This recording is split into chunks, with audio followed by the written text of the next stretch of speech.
Kyle, thank you for making it so I always just have to push the button. Appreciate you. All right, we are now recording and live streaming. All right, welcome everyone to the November 8th regular board meeting of the Central Oregon Community College Board of Directors. I would like to call the meeting to order. Our chair will be here shortly, so I'm calling the meeting to order in his stead. I would like to start with an acknowledgement that Veterans Day is this week, and we have a number of veterans who are among our students and our staff, and we want to honor them and recognize them and thank them for their service. I'd like to move on to the lands acknowledgement, and I always liked the way that Bruce Abernathy would explain this, that the purpose of us doing the land acknowledgement is to say to folks, I see you and you are significant. So I'd like to read it. COCC would like to acknowledge that the beautiful land our campuses reside on are the original homelands of the Wasco and the Warm Springs people. They ceded this land to the U.S. government in the Treaty of 1855. The Paiute people were forcibly moved to the Warm Springs Indian Reservation starting in 1879. It's also important to note that the Klamath Trail ran through this region to the Great Celilo Falls trading grounds, and the Klamath tribes claim it as their own. Descendants of these original people are thriving members of our communities today. We acknowledge and thank the original stewards of this land. Our meeting continues with the roll call, please. Yeah. As we noted, Joe Kronos will be here shortly. Laura Kraska Cooper. Here. Alan Unger. Here. Erica Scapel. Here. Jim Porter. Here. Aaron Foot Morgan. Here. Aaron Murr. Here. Lori Chesley. Here. Alicia Moore. Here. Anne Marie Hamlin. She's logging out. I'm going to try logging back in. Michael Lalonde. Here. Laura Bomey. Here. Zach Boone. Here. Amy Ward. Here. Tyler Hayes. Here. Kathleen Knutson. Here. Online. Jeremy Green. Here. Kyle Matthews. Here. And Jen Kovitz. That ends the roll. Thank you. So we move to agenda changes, and I know there is one item that we inadvertently left off of the agenda. Lori, would you remind us of that, and where should we put it? Sure. It is the fall credit enrollment report, and I would put it last under information items. And that will be Alicia and Tyler, who's here.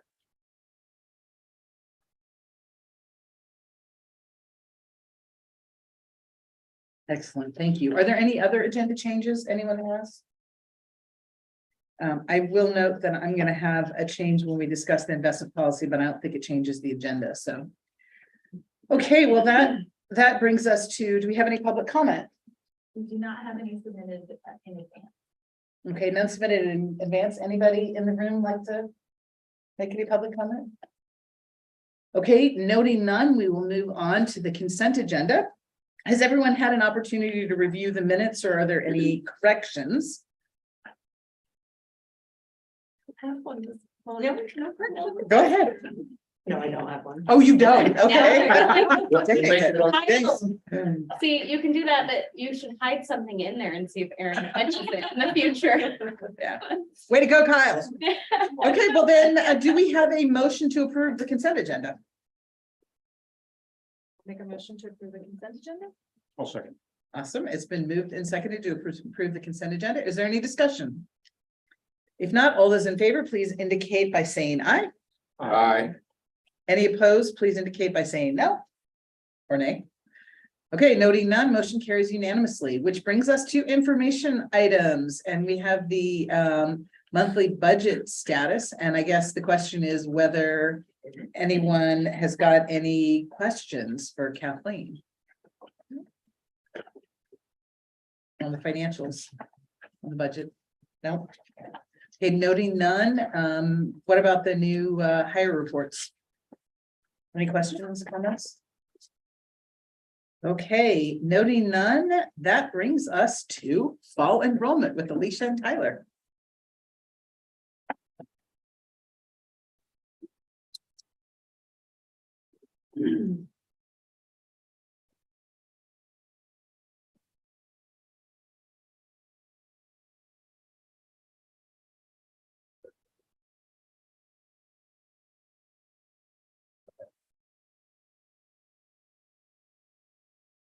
All right. Well, thank you for having us back to talk about one of our favorite topics. I am at an enrollment management conference right now, so it's fantastic timing.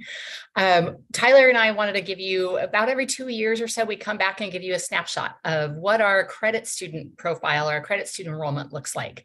And so we've got tons of data we're going to throw at you. We're going to share with you our dashboard that we use to regularly monitor this work every day, and wrap up with some observations about why things are the way they are.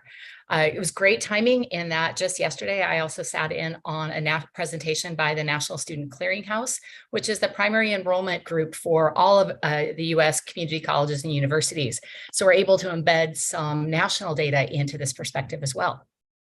So Tyler, go ahead and head to the next slide.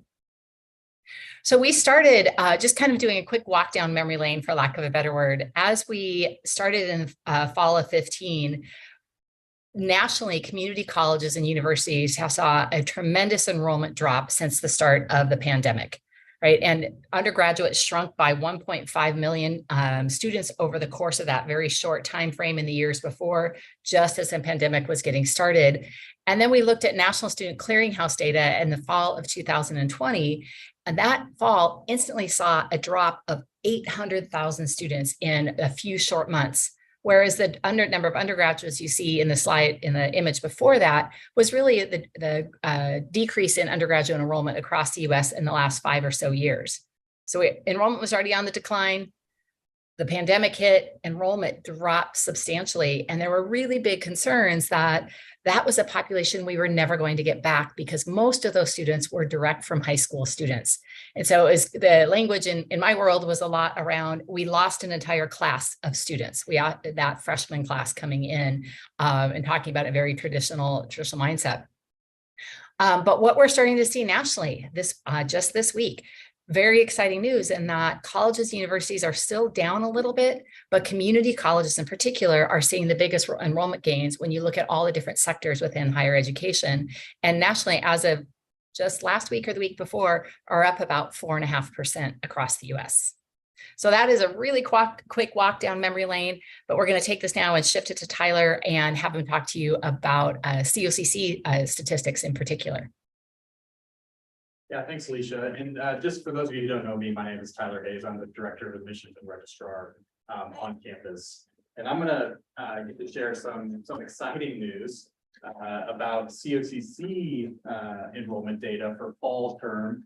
And we're gonna be looking, just so you know, we're gonna be looking at credit students in this presentation. So credit students only. The other thing I want you to be aware of with this data is that this is point in time data. So this is data that we're looking at, a snapshot of our data regarding fall 23 right now compared to fall 22 last year. And we're even going to go back all the way to the pre-pandemic days, fall of 2019 as well, with what you'll see on this particular slide. So we'll start with credits, FTE and headcount. FTE is full-time equivalency. And to not bore you and or confuse you, it's basically a way to measure students' activity on campus. And it's how we also get funding from the state. So it's important, but I don't want to get into the formula because it's a confusing state formula that I don't think you really want to know about. And then headcount is just how many students. So that's just the difference between the two.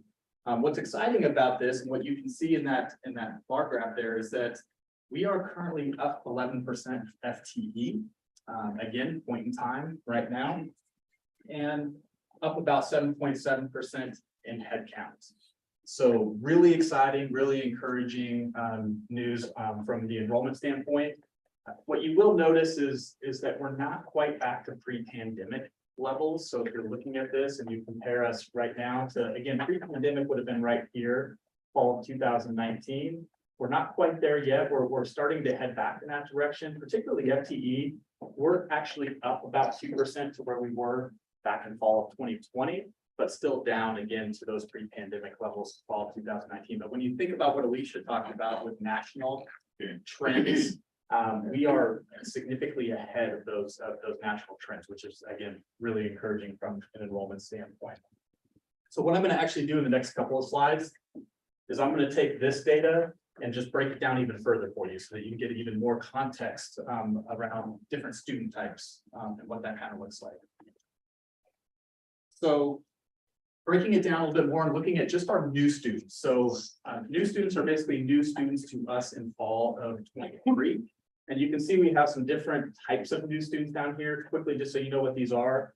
New first-time students are students that are brand new to COCC. So they have never taken a course at COCC before. RAA, or what we call returning after absence students, are students who have taken a course at COCC and it's been at least a year or more, and they're now coming back to us to take a course. Transfer students are students who have taken another course at another institution and they're coming to COCC.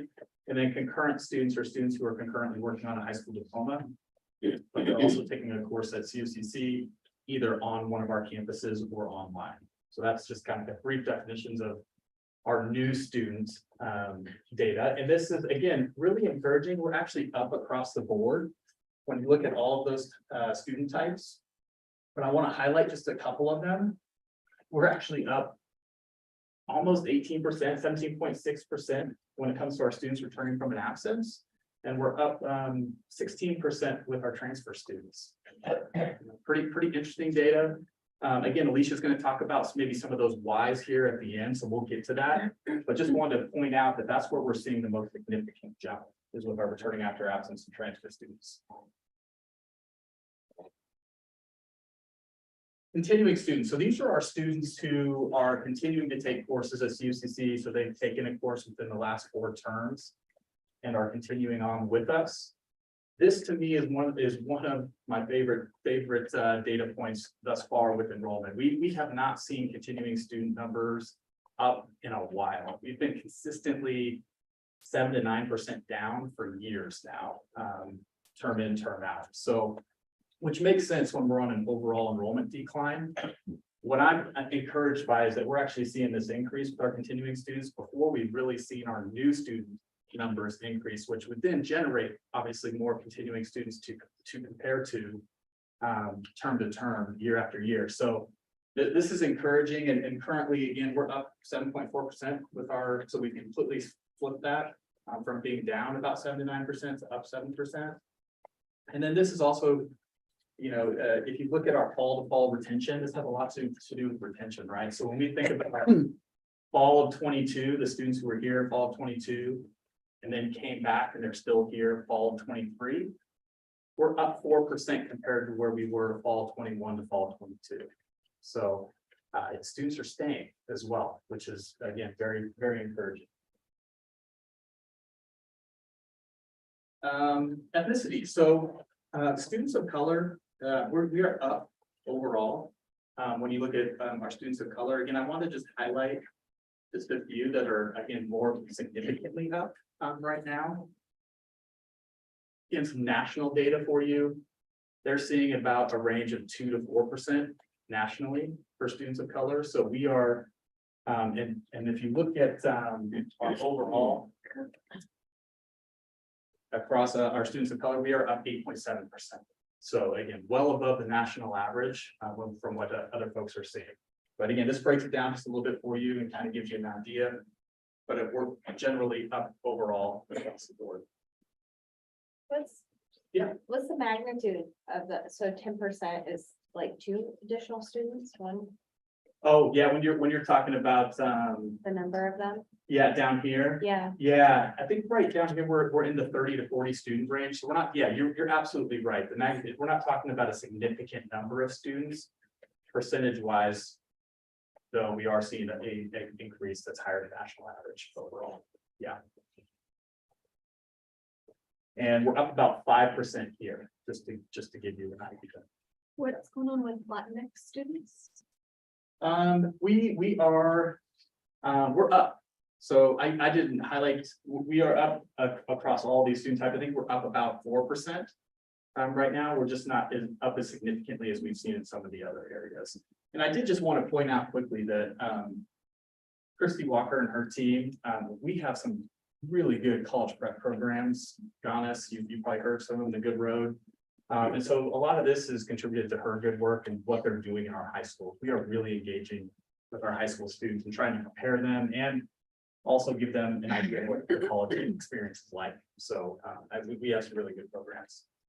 Can I, and you'll hear more about those programs for those of you who might be unfamiliar, in December, you know, I just want to kind of state the obvious here. I mean, when we analyze this data, part of what we're doing is saying, are there things that we have done very consciously that may have impacted this number? And I mean, we can never know a direct correlation because there's so many factors that come into impact. But I would have to believe that some of our work in the high schools with underrepresented students we've seen the fruits of that here. Yeah. And it'll be interesting to have some thought in SLT about why are the fall to fall retention numbers better? What have we done that may have impacted that? And I think when you look at retention numbers, you don't just look at what you did in the past year. I think you have to look back a little longer, because the things that you point out as indicators of your success, and you'll see some of those later, they often don't flip in a year. They just don't. It takes a while to have whatever the intervention is, take hold, impact a lot of students. And, you know, you can often see it 3, 4, sometimes more down the line. So again, just felt like I needed to jump in there and state the obvious. And thank you, Tyler, for letting me do that. Yeah, I appreciate that. Tyler, can I ask you just Yeah. a quick question following up on Lori? Do we know what our retention rates are looking like for students of color? That's certainly data we can pull. I don't know it off the top of my head, but we could certainly get you some of that data for sure. Yeah. I can, let me jump in just a little bit there. Yeah, at that, several folks at the college track on that number, Erin. Christy being one, and because she's also able to dive down into students who are engaged at certain levels in certain programs versus students who may not be engaged at all. So that is a piece of what her area tracks on a regular basis. I work with her on that. And then there's other pockets of the institution that track disaggregated data at a variety of levels. So veteran status, we've got enough momentum behind us now with tracking first generation student status. Financial aid looks at our Pell Grant recipients. So we definitely have that information. This is more focused on enrollment and what it's looking like for fall, as opposed to a longer term student success progression type of report.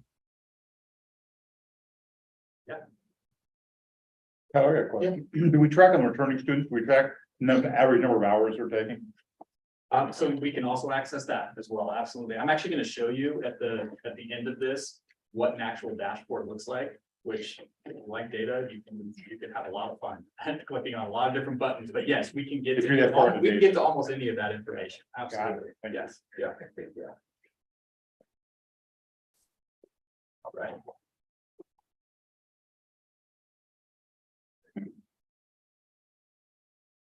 So looking at age too, this information broken down by age. Once again, if you look, we are actually up in each category. But you know, we are significantly up when we look at our 30 to 39-year-olds and students that are 40 and older. I mean, almost 23% up with students who are 40 and over. And again, this is also a national trend. So this is something that we're seeing nationally as well. And this makes a lot of sense when you think about our returning after absent students and our transfer student numbers picking up as well. They all kind of coincide a little bit. But we're seeing a lot of some of our non-traditional students coming back or taking courses for the first time. Yeah. Tyler, and you may not know this information Yeah. yet, but I'm interested in what the average age of our students are this term now. I mean, that number has fluctuated, and it certainly went down with the Oregon Promise, and I'm Yeah. just curious where we are now. Yeah, that's a great question, and I don't want to misquote that number. I don't know it off the top of my head, but I can easily get that. That would Yeah, be great. yeah, Thank you. Of course. Yeah. Again, just a lot of up arrows. It's kind of fun. I had to throw them in there. Everything is up. Full-time versus part-time. This is also pretty interesting. When you think about full-time, so full-time is students that are taking 12 or more credits in a term. Part-time is fewer, 11 or fewer credits. And if you kind of look at this, you can see that we've had a bit of a jump in terms of the percent of our students that are actually full-time. So Students are staying with us, students are coming back to us, and students are also taking more classes. So some of these trends that we're seeing within our numbers and our data. When it comes to financial need, so these are students who are eligible for not just the Pell, but also the Oregon Opportunity Grant, so that state grant. And you can see the total number of students eligible up here. And what you'll notice that this number is actually getting closer to the pre-pandemic fall of 2019 number. The actual percent of financial aid students hasn't changed a whole lot over the past 4 years. But when you look at our percent of total degree seeking students, again, students have to be degree seeking to be eligible for financial aid. That's why we're talking about degree seeking students. You're seeing a 12% increase. And what it's really doing is kind of resetting us back to against that pre-pandemic level. So we're just starting to see some of those trends where, yeah, our enrollment's not quite there yet, but we're seeing some other areas that are getting back to that level. And part of this has to do with last year, the state, there was more funding, number one, and then there was also a change in the level, the financial need level for students to be eligible for the Oregon Opportunity Grant. So in other words, there's more students who were able to get funding, which is great. What does CDS stand for? Certificate of Degree Seeking. Yeah, thank you for that. Call that out. If we look at campus headcount, so just across our campuses, and I want to pause before I share this data with you because it's while everything that we've been looking at is unduplicated and meaning a student can't be in multiple categories. Students can be in multiple categories here. So I just want you to be aware of that. We don't have a campus designator. So this is based on students taking a course on one of the campuses. In other words, there could be a BIN student who's right here, but they also took a Revenue course, so they're also here. So I just want you to be aware of that, which is also why this looks a little scary. This giant 2019 line for BIN, and it looks like we're so far behind here, but in reality, we now offer so many more online courses. So we have about 720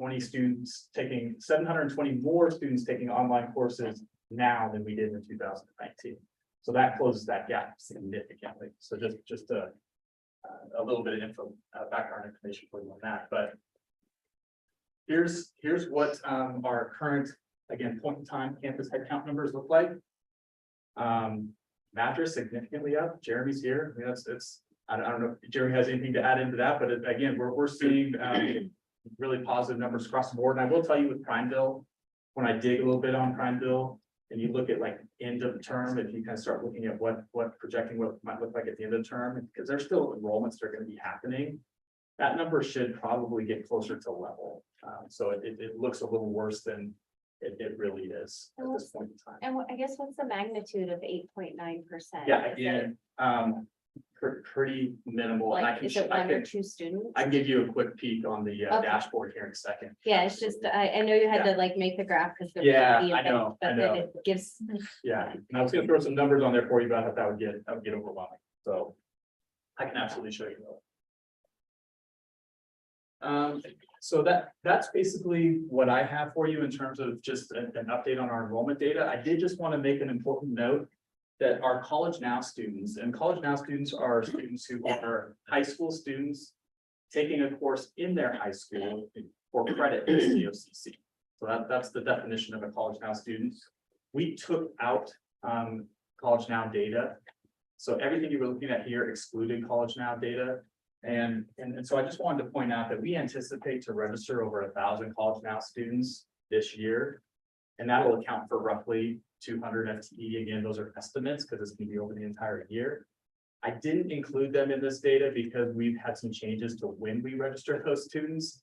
So it skews everything. You wouldn't have gotten a clear picture. So if you do go out to any of our dashboards and you're wondering why it doesn't look like my presentation, it's because we've excluded College Now. So I just want, I promise I'm not lying to you, but we did exclude College Now. Yeah. Is College Now the new descriptive of dual credit? Yeah, great question. So dual credit kind of, there's a few different options for dual credit. There's College Now, which are courses taught in the high school. There's concurrent, which I talked about earlier, which means a student's still in high school, they're duly enrolled, but they're actually registered and taking a course on our campus or online. So that's really the distinction between the two. Taught in the high schools or coming to our campus. Yeah. Okay, let me show you the dashboard really quick, and then I'm gonna let Alicia finish up with some of the whys. Am I doing okay on time? Or Yeah. okay.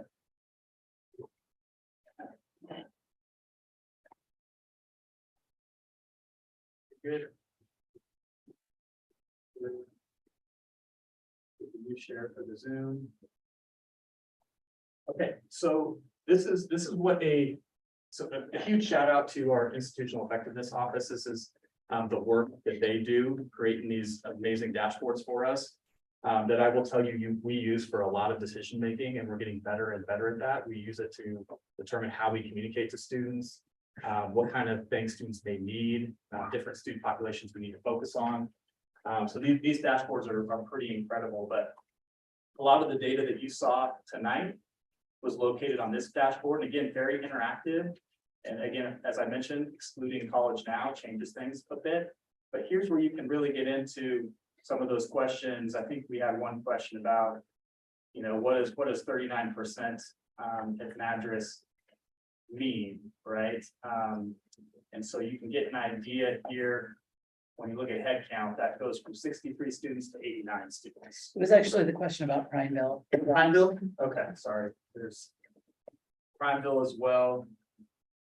And again, from 42 to 41, and actually that's already changed since I've been. That's what it's like. Okay. Yeah. That's like, it's very like, It's a moving 8%, target. but one Yeah. person is like, oh, okay. It's a moving target, yeah, Yeah. absolutely, absolutely. But yeah, this is what those dashboards look like, and again, institutional effectiveness makes these for us, and then we track on these, and this is, again, what we use to try to communicate well to our students. So I suppose that you mentioned Prineville, the number will go up. What's different about the enrollment pacing or timing in Prineville? Yeah, it can depend on like course offerings. We do have like late start courses. We have a lot of, you know, so there are enrollment shifts from now even towards the end of the term. Obviously, there's some drops, but there are some potential adds as well. So it just kind of depends on programming and what's offered on different campuses and when it's offered. Yeah. And Tyler, before you leave this page, if you want to scroll down and show the different demographic factors we could track on. Oh, yeah. So we can look at all students here, but then we can come down here and again, you know, we can look at age, gender, students of color, program type, city of residence. I mean, we can really drill down. I think, Jim, I can't remember, you had a question, but we can really drill down here and see that kind of that data. So. And the biggest thing I'll say is for if anybody ever goes out and plays in this, be really cautious about what buttons you're clicking, right? Because you might have clicked something higher up on the screen and then come down and filter by one of the demographic characteristics and think that applied to everybody. But, oh, wait, you might have just clicked online, right? So it's one of those things that's fun to play in for those of us who are data wonks, but you can also kind of get yourself turned around. So just if you do go out there, just be cautious of all the different filters that you have. Refresh. They're all You filtered. just refresh, okay, good, Yeah. that's, There really isn't that. Yeah. Okay, Alicia, I'm gonna turn it over to you. How do we access this data? Yeah, Alicia, do you want to speak to that or do you want me to, they're asking? Sure. I mean, it about- might be good if you want to show that to folks, but it is, there's several different dashboards. We have that on our public side of our website. There's others that are far more internal that are really operational in the weeds. And so if you go, Tyler can show you where to go from that. If you want to go to our homepage, Tyler, Yeah, so, and not in the intranet. sorry, yeah.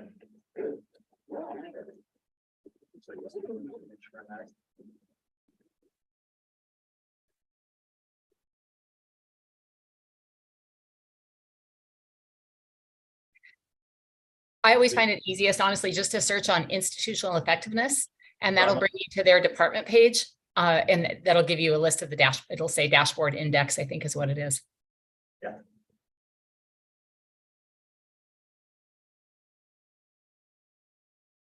And, or actually maybe it might be behind our, we'll find out for you. I think it was Aaron who asked the question. There it is. Oh, there we go. Yeah. Term and annual. Term and annual, yeah. And So all those dashboards that you saw on the intranet aren't available to the public, so you're not gonna have access to, you wouldn't see everything, so there's limited dashboards to the public.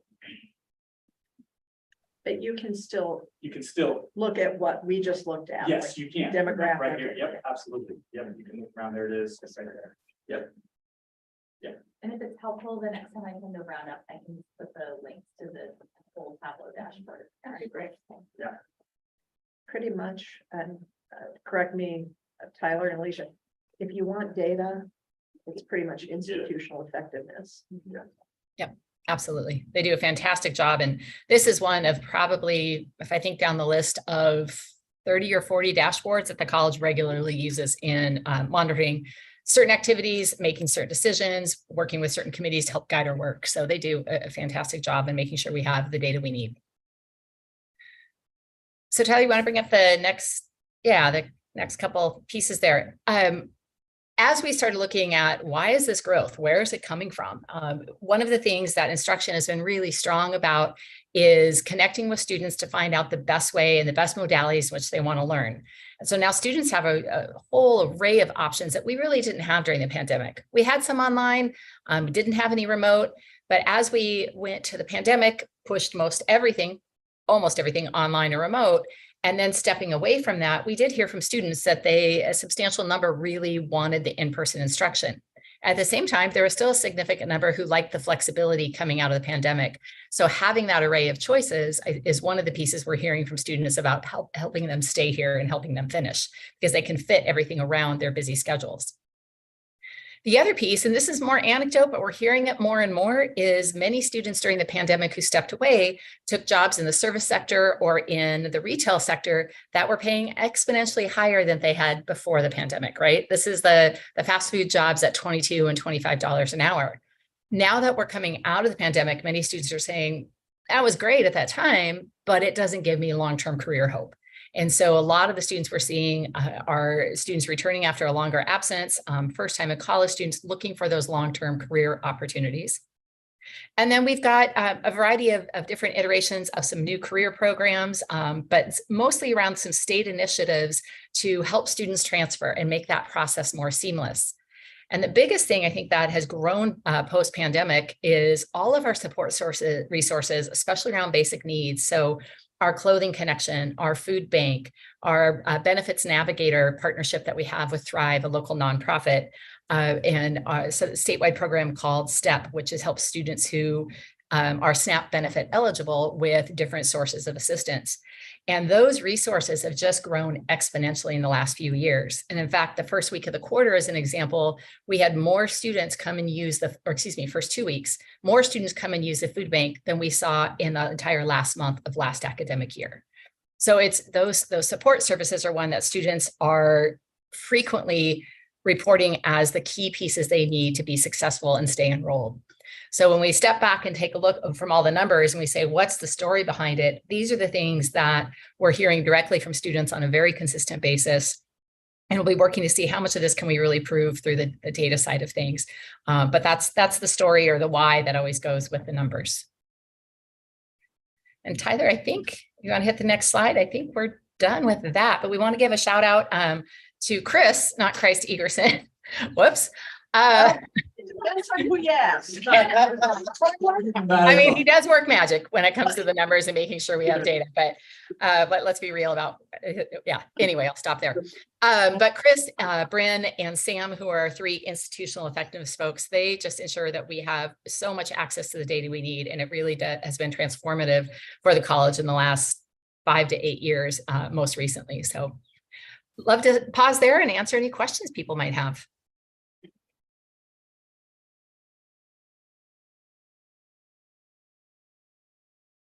All right.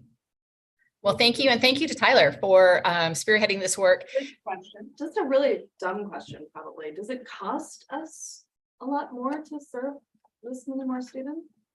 Do we make this up in tuition? Sort of what is it? What does that look like from this? This is wonderful. I'm just, what's sort of the break point there? I think I'm gonna put Michael Lalonde on this, it's still being new, but I don't think it's as simple as add one student and it adds a certain cost. Because you get some economies of scale when you have enough students. But then you can, you know, if enrollment were to really peak in a totally, unusual way, that could burden the college more, even though they bring with them more tuition. And there's some interesting stuff, and don't worry, Alan, we haven't forgotten. There's some interesting factors that come with the Community College Support Fund around growth and how that formula funds growth that can come into play when you see big spikes. And Michael, I'm sorry to put you on the spot on that, but I know the budget officers were just chatting about it. Do you want to add anything to that or anything more specific? Specifically about the HEC funding? Yes.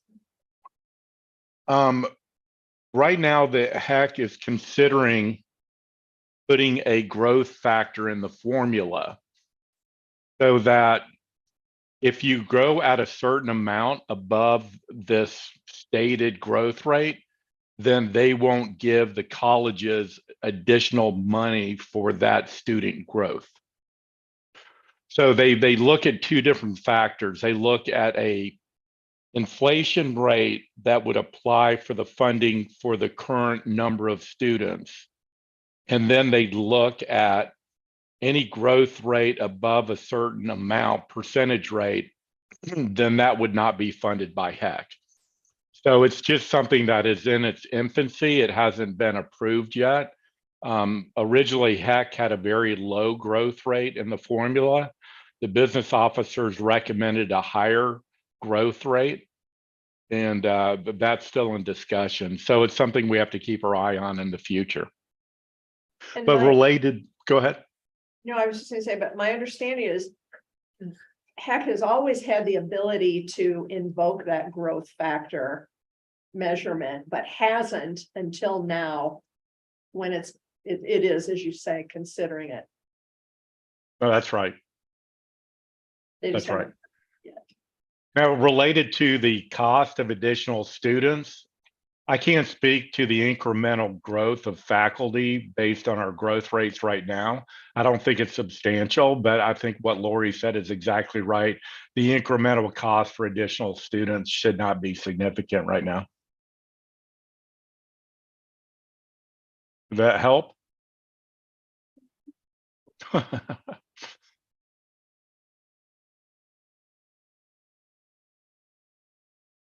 That's all. You still have the helm on, let's have the rest of the day. So thank you very much for that.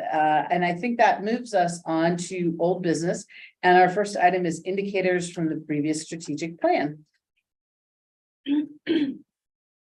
Oh, okay, sorry. Somehow I was already on Redmond in my mind, but Alicia, this is you. And I'll just set this up briefly. At our retreat, the board had requested to see, as it looks forward to seeing what the indicators will be for the next strategic plan. It wanted to see what we used in the last strategic plan. And so we have a little presentation on what those were and how we also tracked that data on a dashboard. All right, thanks, Lori.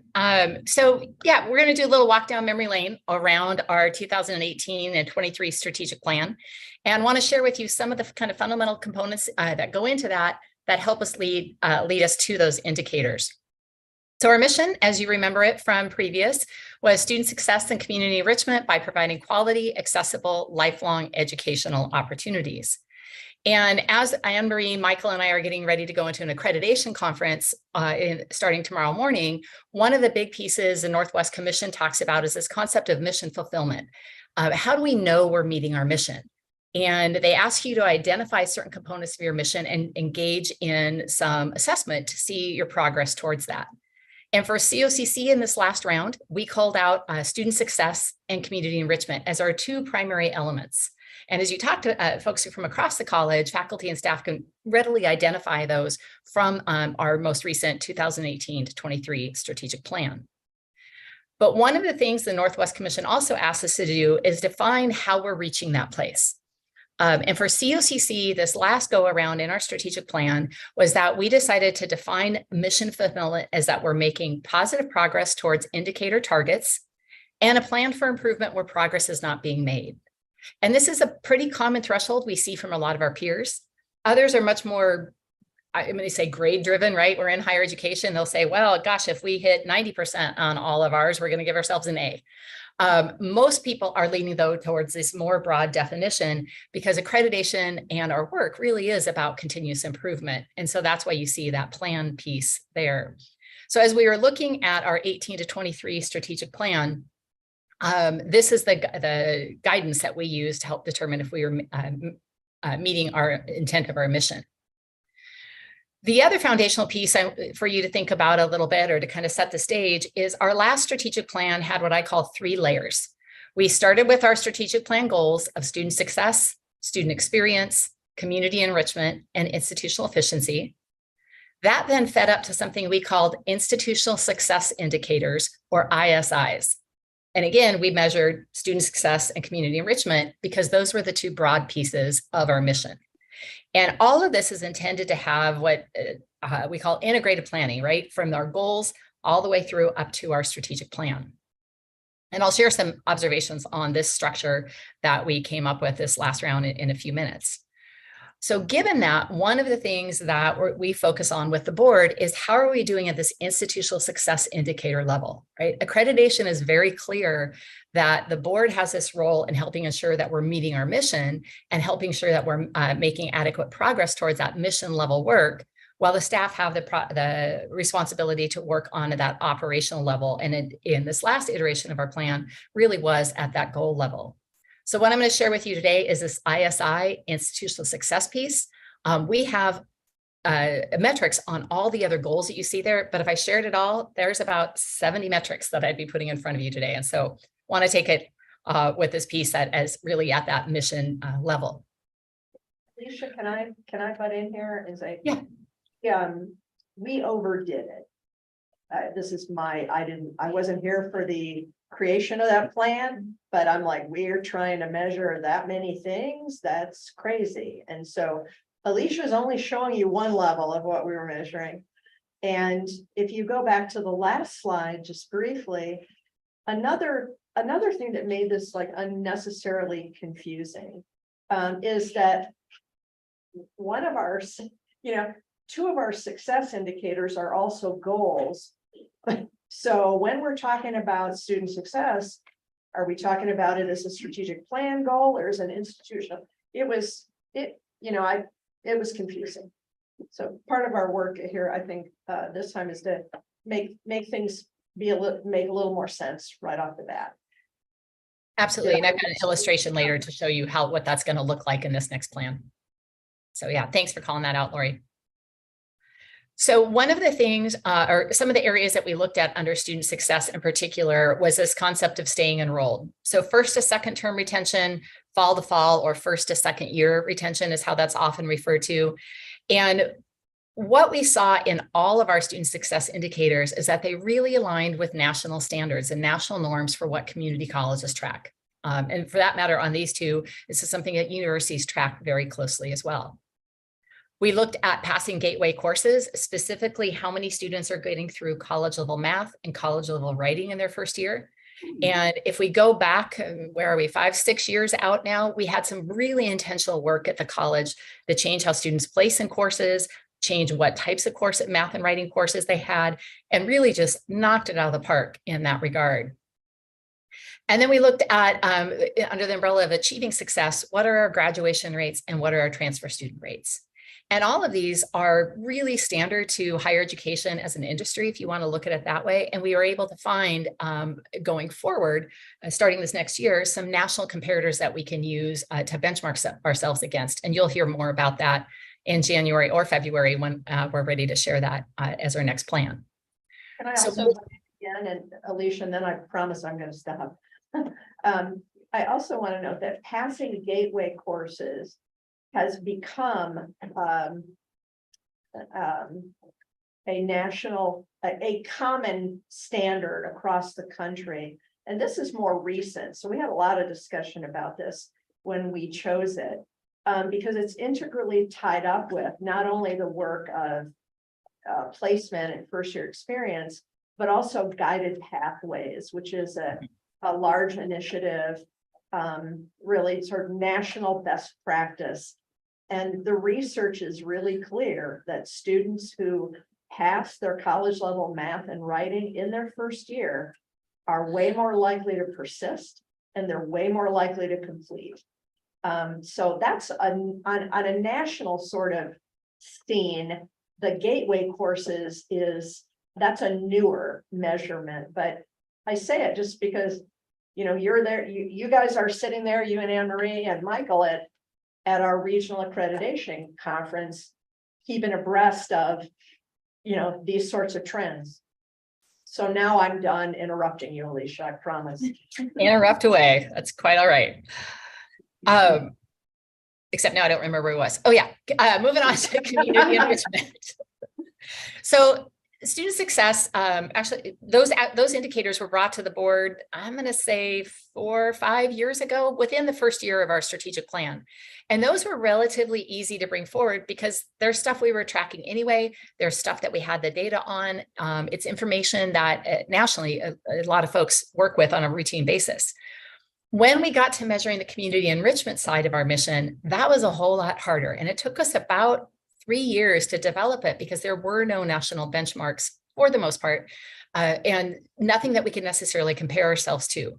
So we did bring those to the board a couple of years before the end of our strategic plan, and those focused on educational partnerships. And we looked specifically at some of the local information we had about high school students in our region who took credit courses. High school, any credit course, right? So that could be through College Now, in the high schools, or it could be concurrent enrollment, taking classes on our campus or online. It could be, we also then wanted to narrow that to say how many high school students are taking credit courses and then coming to COCC, right? Because we want to have that local draw. And we also looked at our partnership with OSU Cascades and regularly track where our degree partnership program students go. And never fear, for those of you who are numbers driven, you're going to see some of this in a minute. We also looked at business and industry connections. We had a really big push to ensure that all of our career and technical education programs had full and established advisory boards. And Julie Downing and some others led some work to do an annual survey of advisory board members to determine that they're actively engaged. Their feedback from industry is informing curriculum. And so they have this rubric that they assess that survey from to say that our CTE advisory boards are in a healthy position. We also looked at workplace experience opportunities, and we chose that broad language because some programs call it co-op work experiences, some call them internships, some call them clinical placements, but we looked at how often are we getting students engaged in the workforce. And that's an important indicator that more and more institutions nationally are tracking, because people recognize that that industry experience, that career experience while you're still in college is critical to helping students not only decide a pathway, but decide if that pathway is for them. And then the third branch under community enrichment we looked at, again, recognizes our totality of our institutional mission, used the umbrella term of lifelong learning. And a lot of this is our community engagement pieces around the events we offer in the community. And a fun note, we usually pre-pandemic, and we're returning that direction now, we typically, between all of our college events that we host, have more than 25,000 people that engage from our local communities in those events. And that's a pretty spectacular impact. Continuing education, there were some national norms when we were developing this around how many students are coming back and taking more than one class and how many new students are you generating. That's starting to shift away as not necessarily a good assessment of continuing education. So we'll be doing some work in the future around that. And then we also looked at what's the total value of our COCC Foundation scholarships and other related awards. So that's the combination when you look back to educational partnerships, business and industry connections, and lifelong learning that inform the community enrichment branch of our mission.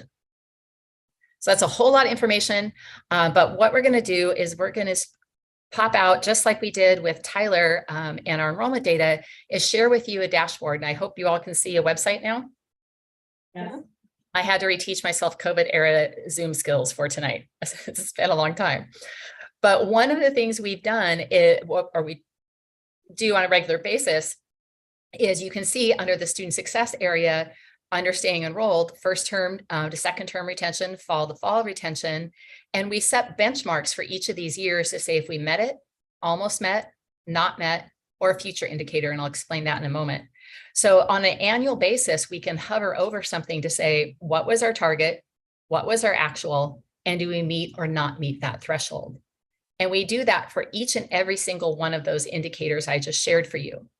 The in development, you can see around the, as I mentioned, with community enrichment, these were so new. We really had to start with from scratch on some of these data points in determining how we wanted to measure community enrichment. So you don't see those necessarily for the first couple of years there. So that's a dashboard that we monitor ourselves on a regular basis. Oftentimes when I show this, people, they're like, but wait, why we only met 8 of our 10 targets? And if we really met all 10 of our targets, we probably set ourselves a bar far too low, right? And so we want to make sure that we can set a bar that's achievable, but one that is not just going to be something easy to jump over. And so this gets back to that definition of mission fulfillment. For ones that are not met or almost met, what was our plan to improve?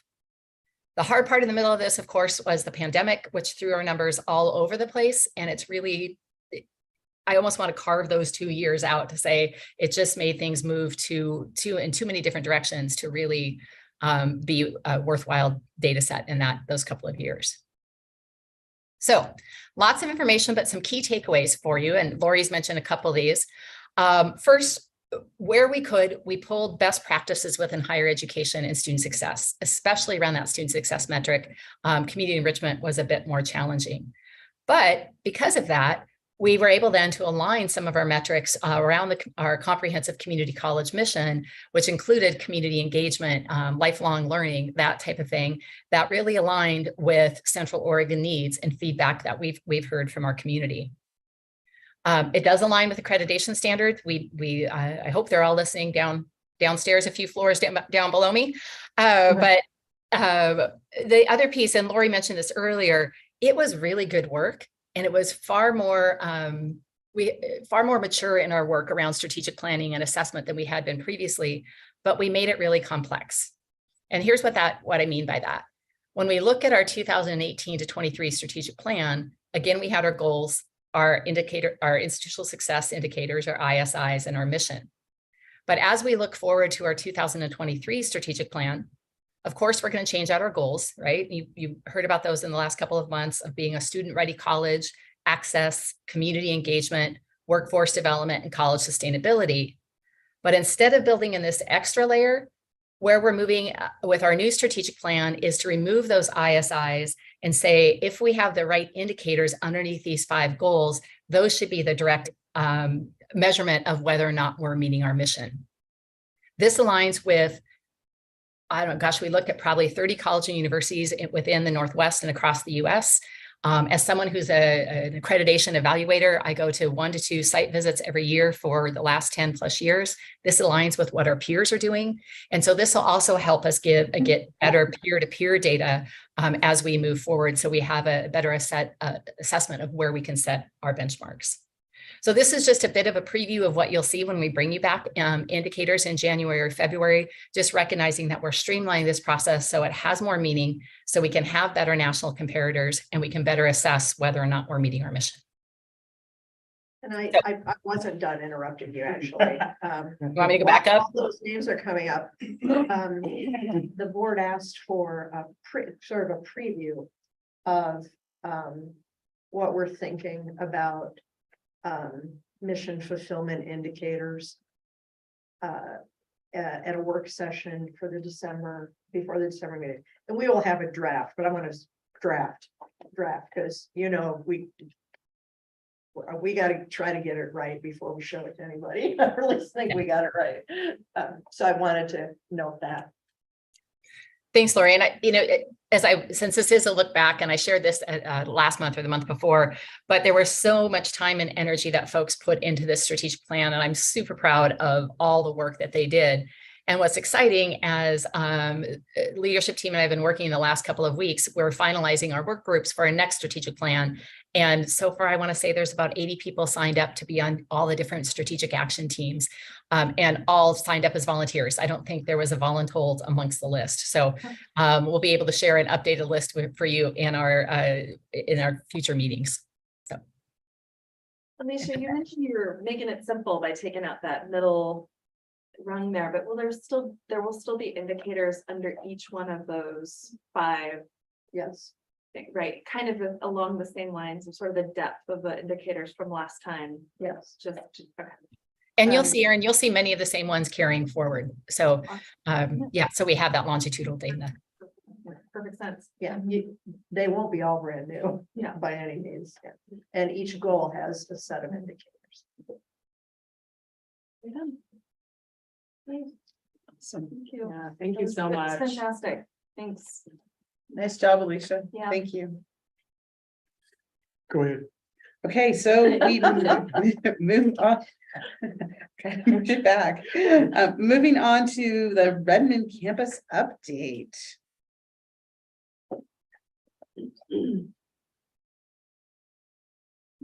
Well, Amy's getting ready. I know she won't mind my sharing a story about her that was very impressive to me. She and I were amongst a number of folks at the college who went on the Oregon manufacturing tour. Business and Industry Manufacturing Roadshow. Okay, there she was, Oregon Business Industry Manufacturing Roadshow. And that roadshow went all over the state, but we did the Central Oregon Day. And one of the places we visited in Madras was the Daimler test track. And as part of this experience, any one of us who wanted to could drive one of the semis. Oh my gosh. And I'm just saying, we're in the same group. And I'm like, let's think about this, Lori. Headline, COCC president totals semi at the Daimler test track. I'm not doing this. I'm not doing it. But Amy, she's not a chicken. She got right up in there. I got a picture of her if you want to see. She was awesome. That was fun. It was, And I was Lori totally was impressed. Brave enough to ride around with me. I was in It was the cab with her, but that's all. big, Oh, but that was fun. electric vehicle box truck. Oh, That's what was very, yeah, awesome. Did you guys go on the rough track? Yeah. Yeah, I didn't get to drive on that part though. They won't. Yeah. It's fun, right? Yeah.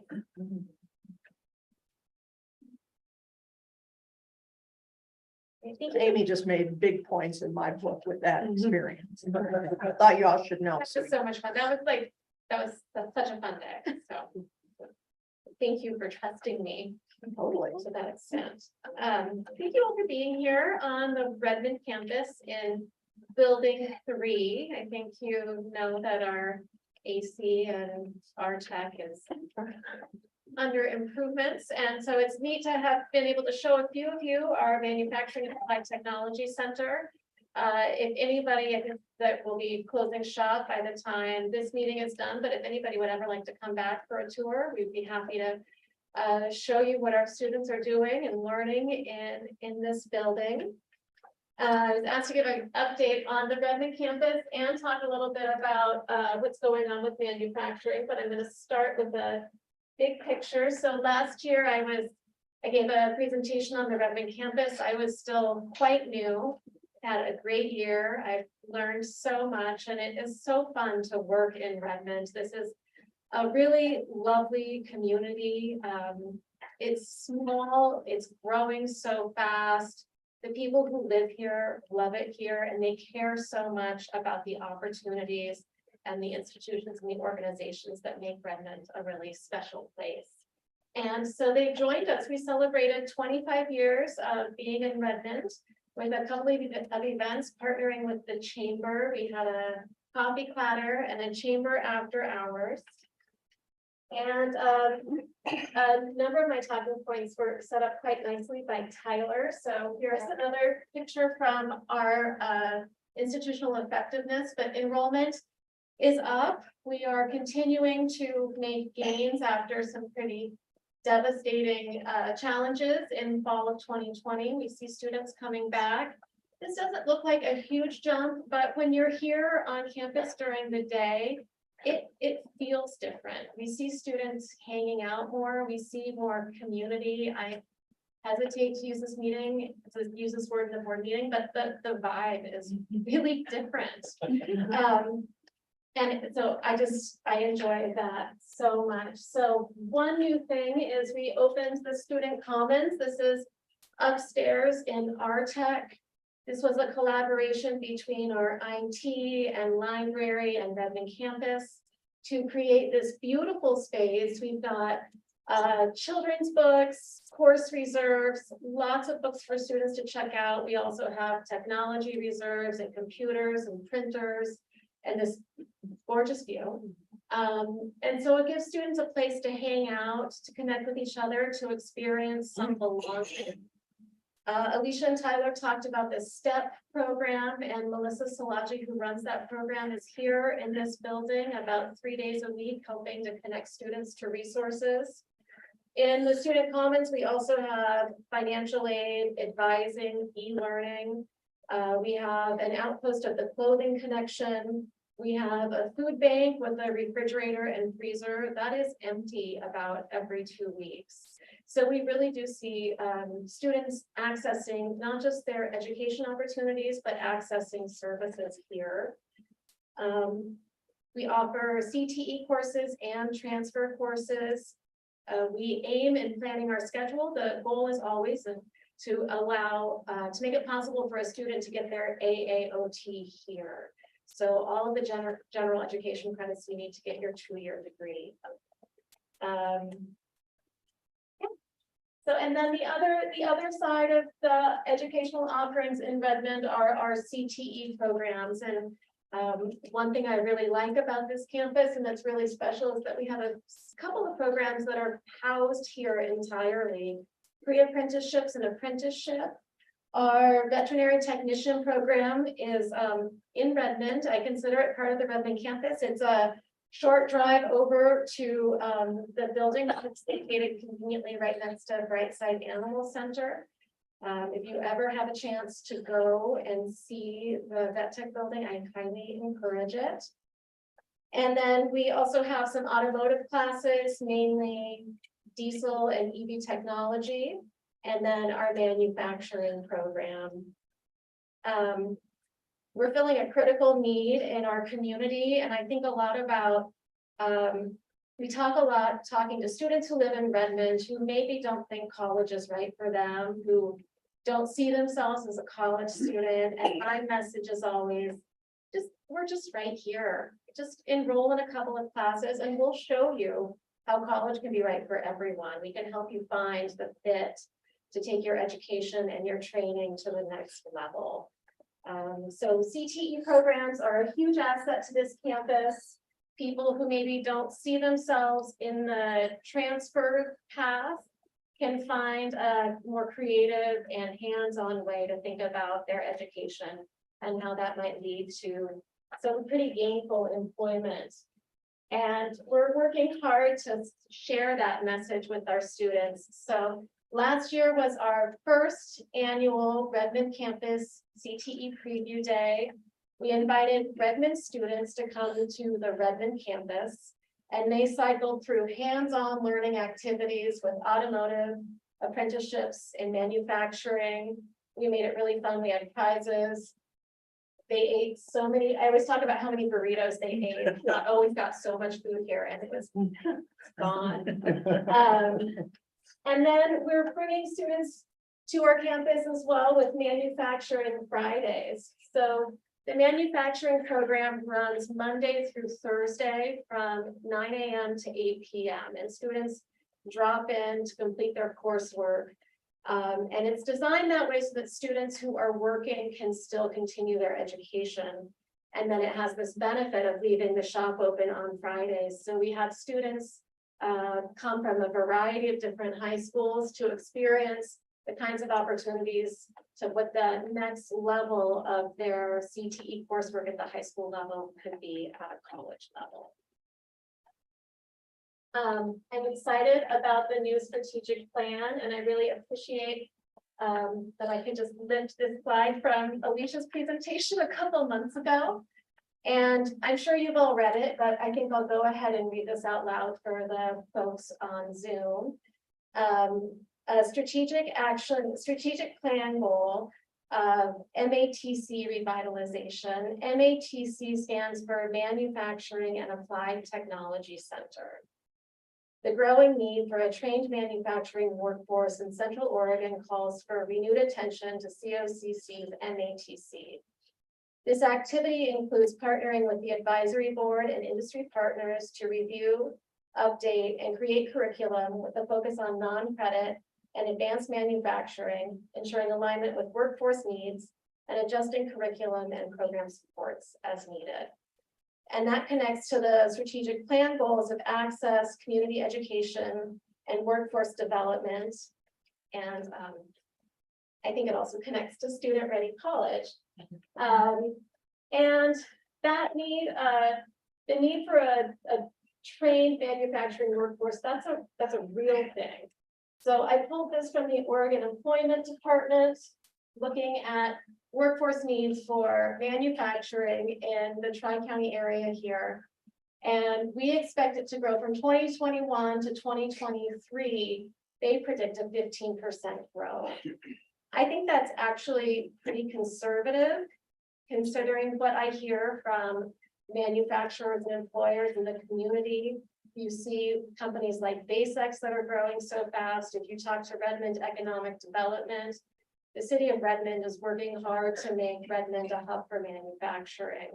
And we are working hard to meet that need for employers. And in general, these are pretty good jobs for our graduating students, with median wages between 23 to 30 some dollars an hour to get started, and then growing from there based on your skill sets and opportunities. So the strategic plan was just announced this fall, but work on MATC revitalization has been underway for the past year. I won't speak for much longer than that because I wasn't here for it. But that work includes a lot of site visits. I really appreciate Darren and Gabriel, our instructors. Darren is our welding instructor and Gabriel is our new machining instructor. We've gone out and visited big shops, small shops, owner operators, asking every employer what is missing, what do you need, what skills are you looking for. We're also partnering on a strengthening community colleges grant with the Department of Labor. We're engaging our local high schools. We are re-engaging and growing our advisory board following a pandemic lull. And then I have stepped in, and I am the MATC program director right now. And part of that work started last December. We hired through the grant fund, through the Department of Labor grant, we hired the National Coalition of Advanced Technology Centers.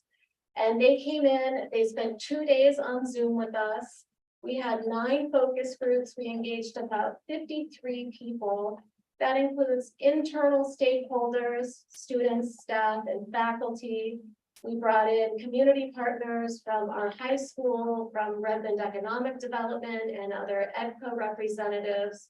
We talked to all sorts of manufacturing employers, again, both large and small, and really asked them, where do you see the industry going? What trends do you see? What kinds of education and training are you looking for? And they provided an extremely comprehensive report that I had distilled down to 4 points. And if you would like to know more about it, I'm happy to share the report, but it's so it's the report is a roadmap that shows us how we can turn the MATC, the Applied Technology Center, into an advanced technology center. So some key takeaways. The industry needs employees with skills that are higher than a technician, but less than an engineer.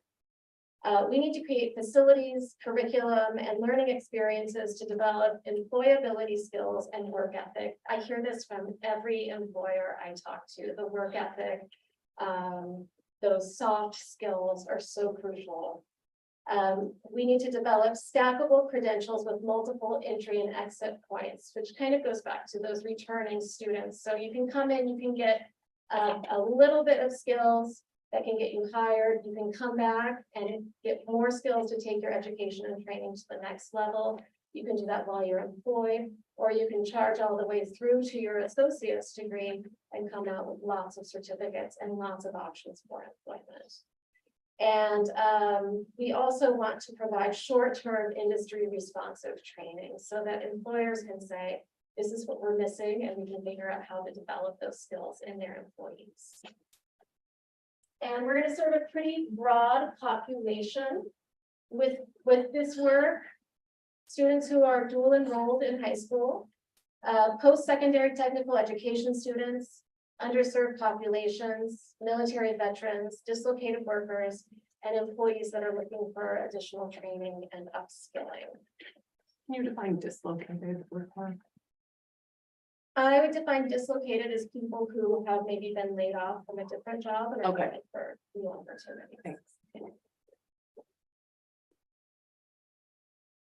And so they gave us a long list of about 12 different advanced technology opportunities, and I pulled up the top 5 as where we are focusing our work as we look at how we can improve and grow our curriculum to meet industry needs and standards.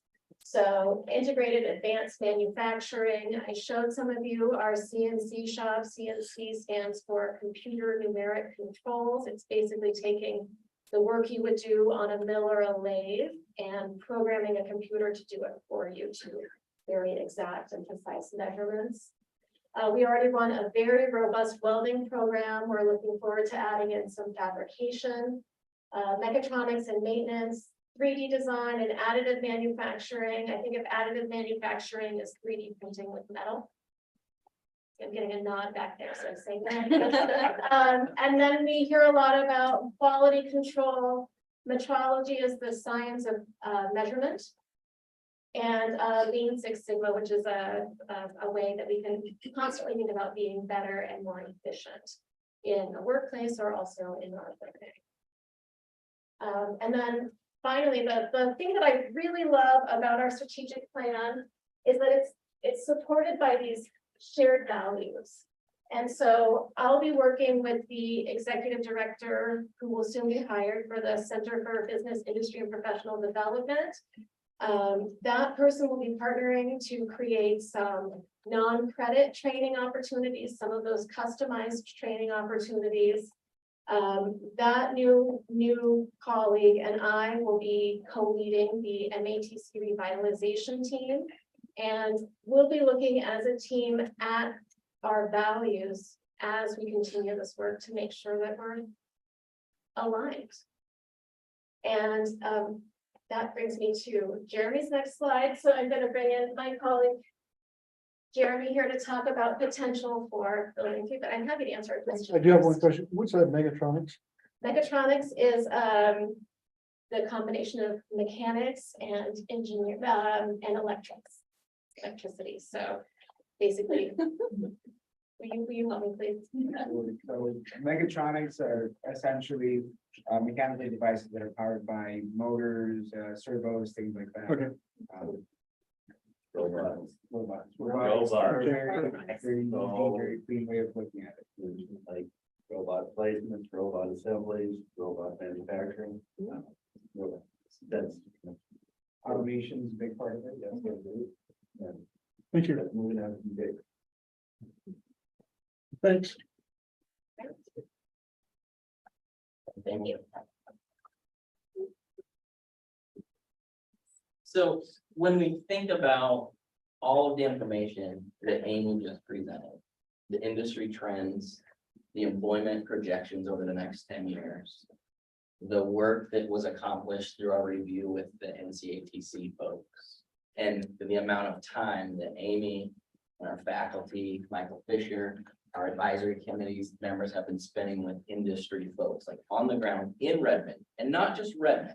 Like we, as part of the NCATC review, we brought in employers also from Bend and Prineville and Madrid. So it truly was a regional assessment. But taking in all of that information that Amy has so perfectly that has dialed, which I'm thankful for, because that's some of those definitions are way above me. We also looked at our building.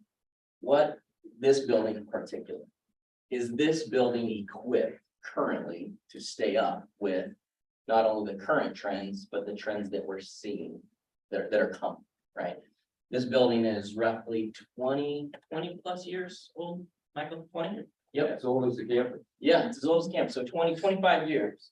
And to my knowledge, we've never done a major building overhaul yet in those 25 years.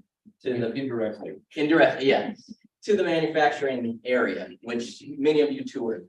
And so as you would tour that, you're gonna see some space that maybe looked empty. And it's not that it's not being used, it's just that as industry changes and evolves, so does the type of programming, the type of machinery, the type of curriculum that's being delivered. You probably also then walked into the CNC shop and seen how extensively small that area is. Imagine a group of students working in that space. It's small. We've known that our CNC area is undersized for quite some time now. So as part of the NCATC report included a high-level look at our building, and does our building have the capacity to not only meet current industry needs, but the industry needs that we see coming and that we're programmatically planning for. And so we began a conversation alongside Amy and her team and what she's doing. Formed an internal team that was informed, that is doing work on what would a building 3 upgrade look like, if we feel like the data and the trends support that. Again, industry advancement, both present and future. 20 some years, what we have in place, it's time to take a look and say, are we still on track in delivering what industry standards need? What do our students need to go from here right into the workforce?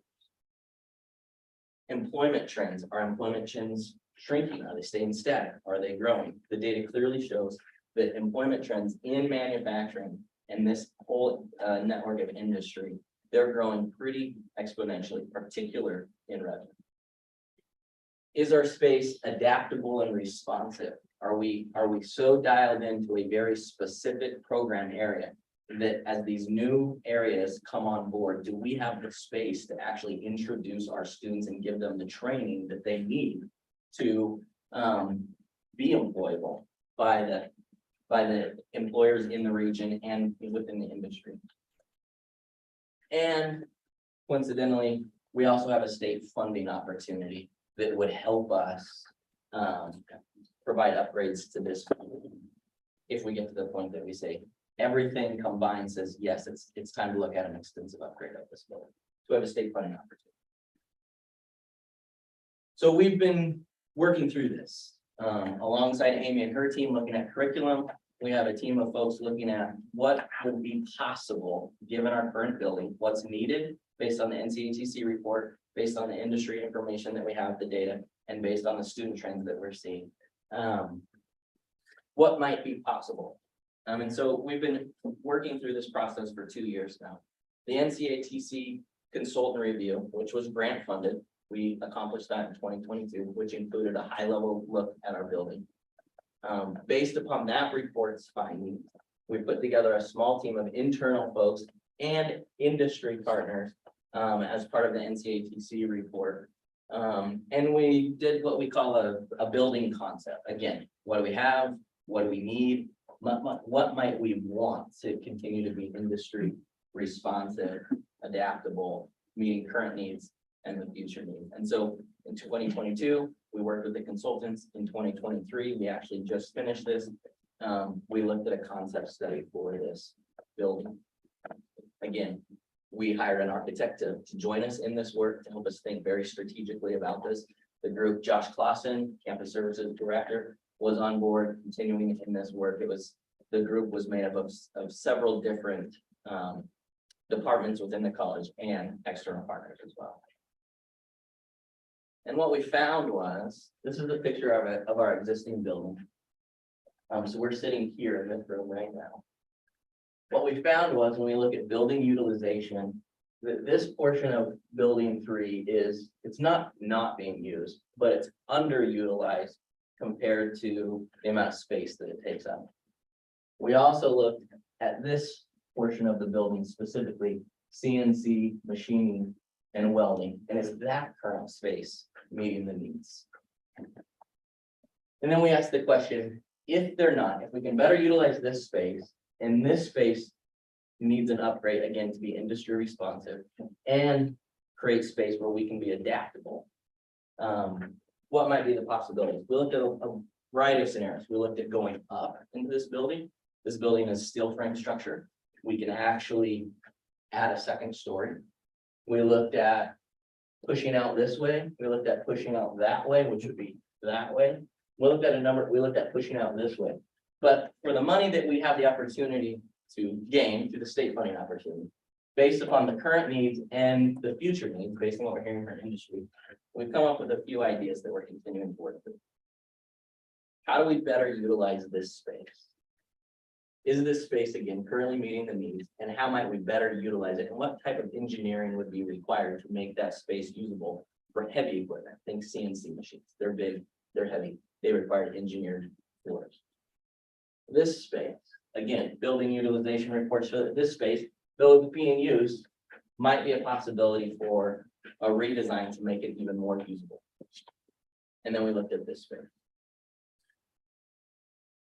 Where we've come up with to date, and again, this work is ongoing. We're kind of settling on this concept where we would build out this way. Steel frame building allows us to actually connect to the existing building fairly easily and within the budget parameters that we have. We'll look at adding space on the end. These are kind of where we ended up. Again, keeping the budget in mind, keeping the industry data and industry factors in mind. What do we need? What might we want? And how might we be able to accomplish both? That's the current space that we're considering. All in all, when we consider what a building 3 upgrade or remodel would look like, we're looking at that specific space in that black here.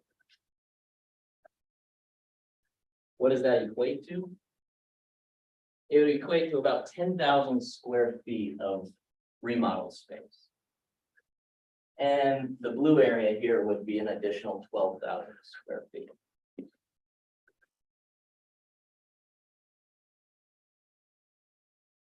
Where are we at in the process, and how are we going to move forward, or what are we going to do moving forward? Essentially, if we can afford to do what we want, which we think we can, we're at a place now where we would want to move forward with the design completion. We want to continue to look at our curriculum outcomes and program alignment, as Amy just talked about. Where can our credit and non-credit programs come into alignment? We know that we've got an incoming executive director for CBIPD, and we know that this program area of the college is moving towards the manufacturing sector as well, non-credit manufacturing offering. So we're working in design completion, curriculum outcomes and program alignment, and working with Michael along, we're looking at additional funding strategies that would match the state funding opportunity that we have. And we've sort of self-imposed a timeline. In this full transparency, the state is asking us if we're going to take advantage of that state funding opportunity. This also aligns with the state timeline as well. But our timeline to finish all 3 of these, the design completion, the curriculum outcomes and program alignment, and the funding, the COCC funding side, we're looking at about September, October of next year. To remodel and add? No, this would be just to finish design, which we'd go external, have it engineered. Allow the academic side of the house and the non-credit programs to finish their curriculum revitalization processes. And then give Michael time to see how the funding match might work out. And we would have those three things complete by September, October 2024. We don't have a set timeline that we would begin construction, begin remodel, nor do we have a completion date at this point. But we know if we're gonna take advantage of the state's dollars that they're making available. Once we hit go, we have 2 years to complete the process, once we hit go. And there is a possibility we could ask for an extension on the state funds. That's a risk. We've already done that. We've done that. Because this is the request that started as a new general classroom building. We've already changed it based on the fact that we don't use all the space we have. And we don't really need general classrooms, we need CTE space. So that's a possibility as well. You know, we've got to find the matching funding. We would need your approval to pull some of these levers, so. I wanted to say and really appreciate Jeremy's leadership on this. This isn't, although this is a renovation and expansion, it's actually, there are just a lot of moving parts here, and there's a little more uncertainty than there is with Madras. And, you know, Madras is a building, but it's actually kind of an easier project to manage. It's a simpler plan, and so, you know, we're here to say, in all honesty, this is still a little uncertain. This is what we think right now. We're going to keep you posted and continue to get your feedback and your approval if we move forward, obviously, but there's just a lot of, you know, position vacancy, curricular needs with very busy faculty wanting to put in some non-credit, lots of things going on that just make it a little bit more complex, but Jeremy's wrangling it really well so far. Amy's. And Amy too. We're making progress. And Michael. And that's one reason why we're thankful the state doesn't have. They don't have again, their deadline is next fall. That gives us a lot of time to continue to work through this in a way that we can make sure that we're crossing T's, dotting I's. We want to make sure that this is very well vetted, because if we're gonna, anytime we do an expansion project, it has to not only meet the immediate need, but we want it to meet the future need as well. And the industry, as you heard from Amy's part of the presentation, it's rapidly changing. We know that we need to be responsive if we're gonna do justice for our students coming through the program, and then actually provide a opportunity for them to be employable. We have to be more responsive and more adaptable, and that's requiring us to take a pretty serious look at our current facilities. May I don't want to stop questions, but at the end, please ask questions. I don't want to get in the way of those. I was just gonna say real fast, can you just tell us a little more about the state funding, who it's from, how much it is, that kind of stuff? Yeah, so the state, you want to. I can do that. The state funding is $4 million, which we are required to match within a certain amount of time.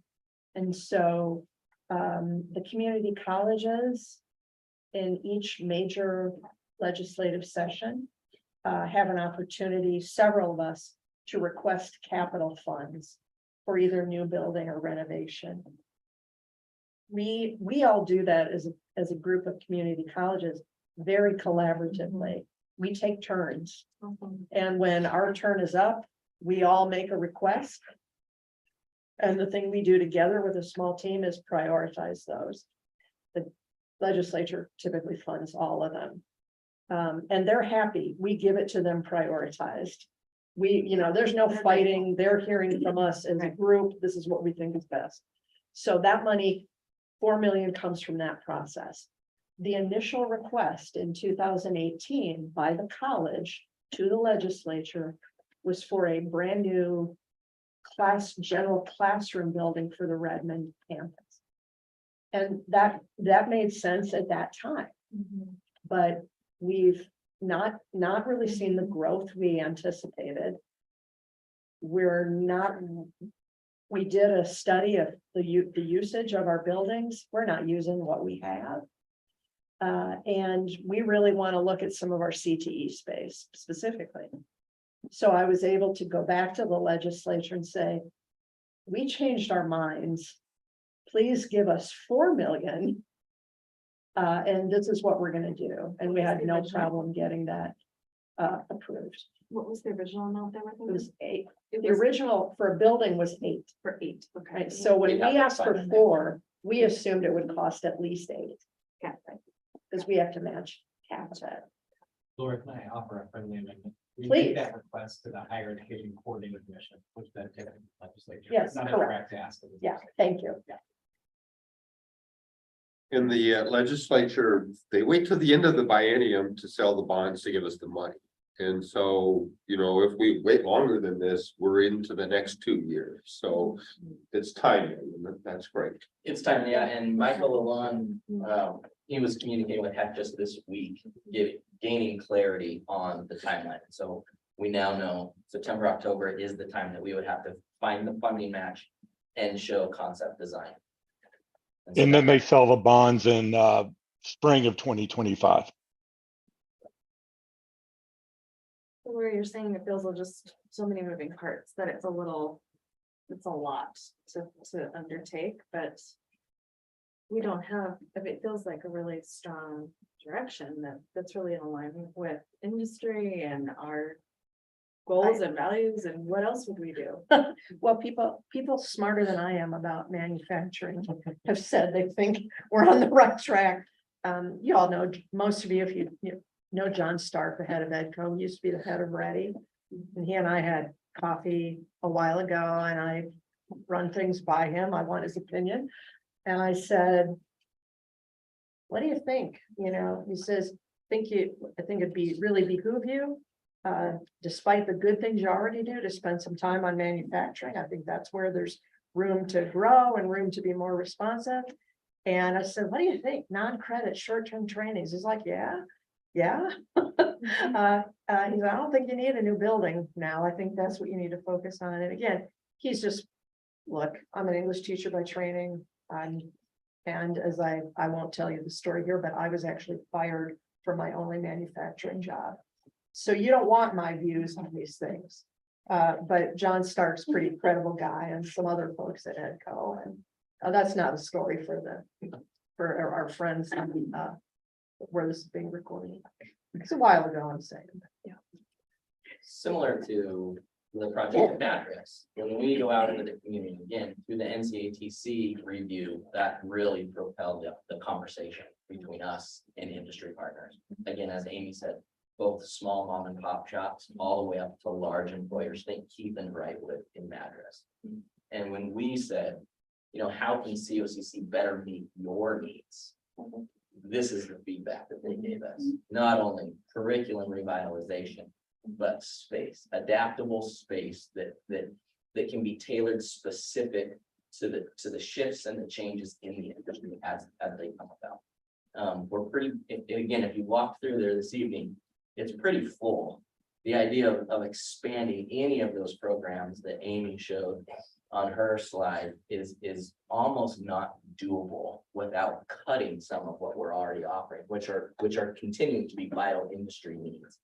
And so the option is, how do we retain what we have, because the industry is still asking for the machining, welding, CNC, and then how do we better utilize underutilized space and within a reasonable amount of dollars, expand what we have to better meet student need and industry partners.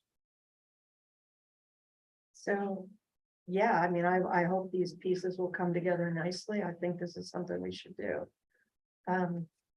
And I think the growth of Redmond, the growth of it is a city, and its growth in manufacturing is pretty clear. There's a need. I don't feel like that's a real question, particularly.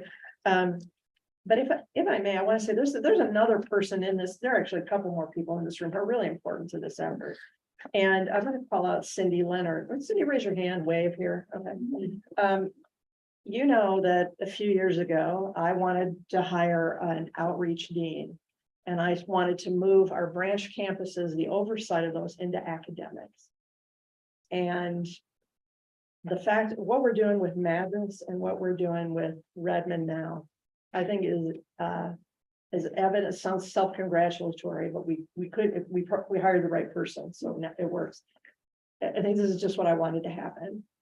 I wanted the outreach dean who's thinking about these other campuses to sit down at the same table with the people who run the programs. I'm pointing at you, Michael Fisher, who's also an instructor, sit at the same table and use a team approach.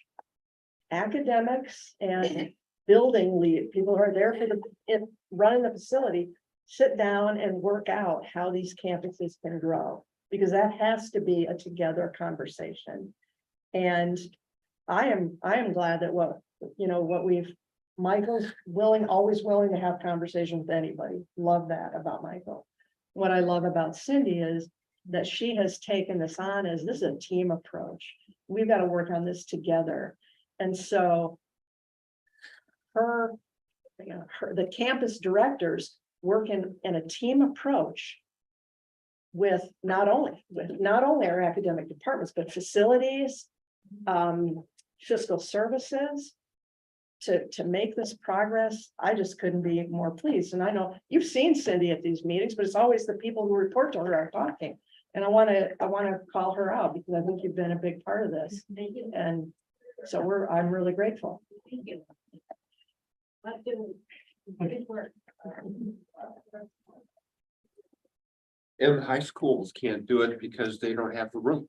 So if we get the room, then we can provide the technology, the instruction and everything that really is bigger and broader. So it's great. Yeah, the local high schools have excellent manufacturing programs. They do. And our ability to meld in with them.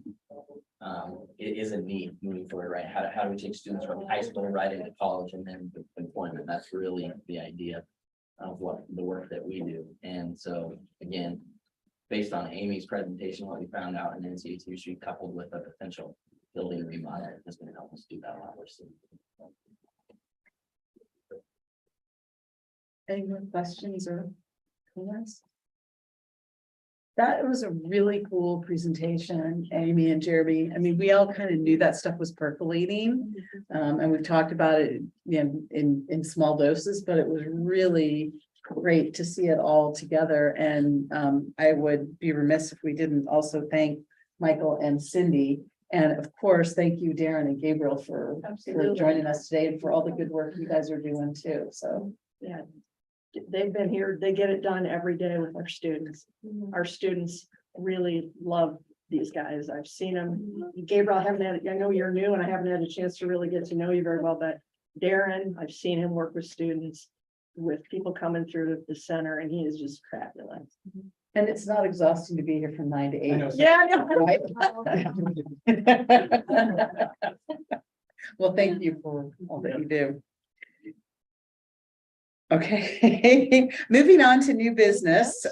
We have our investment policy and internal controls. And just to set the stage, this is Michael, but if you don't mind, Michael, I'll just set the stage that we, your work in sort of trying to help us keep our systems modernized, you identified that our investment policy had not been updated for a very long time. And at our retreat, we talked about it and you gave us a pretty comprehensive presentation. And then today was supposed to be the first read on our proposed investment policy, but I had some concerns about it. Did everybody have a chance to read it? Yeah. So there were a couple of issues. I called Michael because I didn't want to bore everybody tonight. And 45 minutes later, you guys would be glad we didn't. Thank you. There's just a couple of issues with it. Like for instance, on page 2, this is Article 5, Section 3, Romanet 1. There's a reference to ORS 294-085, which doesn't exist anymore. And I should be clear, this is not on Michael. This is a model policy that was given to us by the state. Okay, and so the mistakes were made and not on Michael, not on COCC. But there are just a few things that I had some concern about or asked questions about. And I think Michael and I were generally in agreement of what needs to be done, but I think there needs to be just a little bit of reworking. And there's some questions that Michael's going to need to take some time to answer. So what I'd really like to do is just put off the first read till December. However, I am mindful from our conversation that occurred at the retreat and then talking with Michael today that the reason we wanted to do this quickly is because we feel like maybe we're leaving some returns on the table. Our policy is a little antiquated. We need to modernize some of our investments. And so in talking with Michael, and this is where Paul Taylor comes in, I'm hoping that he'll agree with me because I don't give legal counsel. So what I want to propose is that our current investment policy right now, which I think is right up there, we have identified our investment officer as the associate or assistant finance director, and we don't have such a creature at COCC. So my proposal is that we make a motion or approve a motion to simply amend this policy to change it to our CFO. Or Michael, what's your title actually? VP, Vice President of Finance and Operations. Thank you, that. So that he can be our investment officer, and we're not going to delay the changing over of our investments going forward. And then we will still, and you know, I mean, that means we're amending the old policy, which is going to be superseded, but it gives us at least a month jump on being able to get the investments that Michael has spent so much time in studying, putting together, you know, recommending to us. We can get that done as quickly as possible. So what do you guys think? Michael, what did I miss? Yeah, I should give you a chance to talk. You didn't miss anything. Yes, there are a couple of things in the proposed investment policy that need to be modified and made a little bit more clear. So the change in the old investment policy to make the Vice President of Finance and Operations the person with day-to-day responsibility, I think would meet our needs in the short term. It's not the current policy is not a robust policy like the recommended one, but it will do temporarily for sure. And we'll get back to this.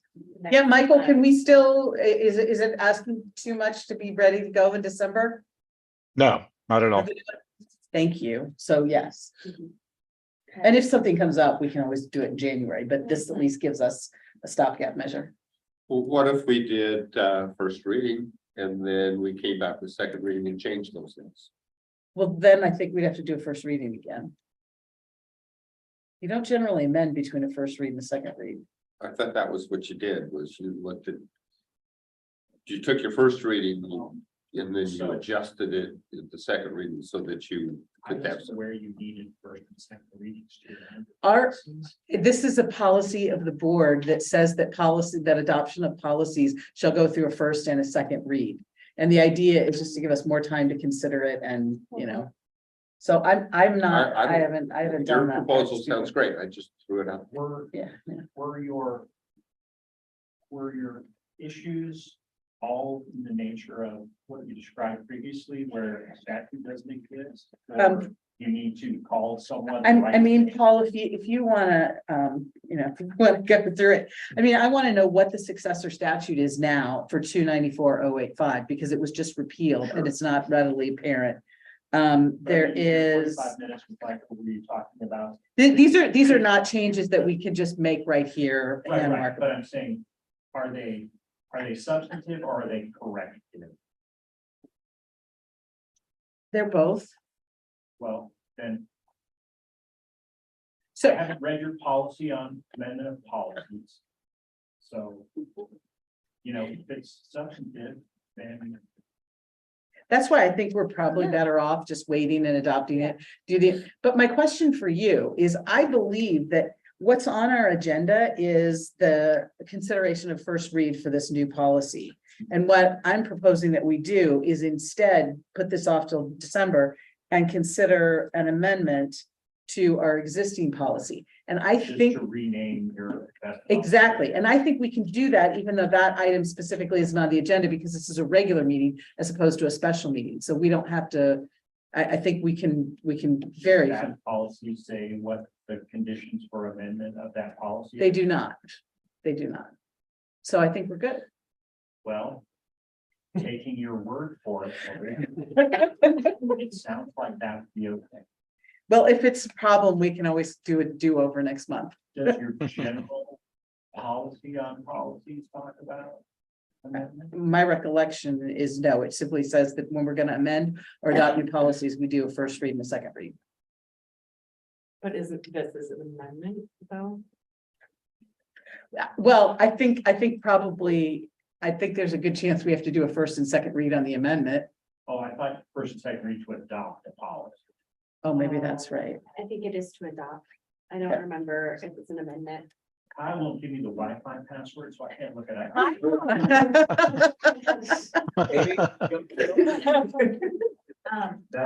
Does anyone have any memory of where this lives? Because I can start. to look for it. The policy on policies. Yeah, Looking. DP is like maybe a 5 or an 8. Does this seem like an amendment? It seems to me like it's a clarification Yeah. of duties at the college and we're. Yeah, because there re-clarifying is that. there is no such thing as an No. assistant or In the associate. absence of something that says thou shalt not amend your policies without 2 readings of the amendment, I don't have a problem. You're not adopting any policy, I agree. Agree. All right, well, so I think that's right. So do we have a motion to modify the existing investment policy to replace, does it say associate CFO with the Yes. VP for, Finance and operations. yes, that. Was that a motion? So moved. And I'll second that. Great, it's been moved and seconded. Is there any discussion? Thank you. That's a great idea. Michael gets credit. But thank you. Okay, so hearing none, all those in favor, please indicate by saying aye. All right. Any opposed, please indicate by saying no or nay. Hearing none, motion carries unanimously. Thank you very much, Michael. I really appreciate your patience and thank you for taking time to talk to me today. Oh, my pleasure. Thank you. Y'all really owe them, so you didn't have to go through that. I was just wondering if anybody else has any questions about the policy. You're reading it. Should we talk about it? today? Happy to entertain it. And you know what? I'm glad you mentioned that because the other piece that I did want to say, Michael had talked to us before or briefly mentioned that he thought we might want to consider having an investment committee. Right. And after I slogged through this, I was left with the conclusion that we need an investment committee. That was one of my questions. Who Yeah. is it? Who do we draw on? Who sits on?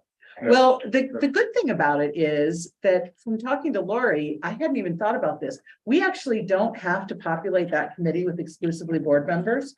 I mean, the decisions and everything still rest with the board, but having a committee that I'd like to talk about dump the Legos out and assemble them and then bring them back to us. That's really nice. And so we could probably find 1 or 2, we should have someone on the board on the committee. But we could find 1 or 2 community members who understand this stuff and it's an important resource, not just, I mean, I believe very strongly that one of our key obligations is fiscal oversight, right? And Michael does too, obviously. But it's also, as he put it, when he and I talked, it's good for the college that our investment officer has sort of some pushback, a place to bounce ideas off of, that kind of thing. I think it's a great That's idea. knowledgeable. Paul, I think it's G6 1.3. My only other questions were just sort of about the conflicts of interest and the segregation of duties.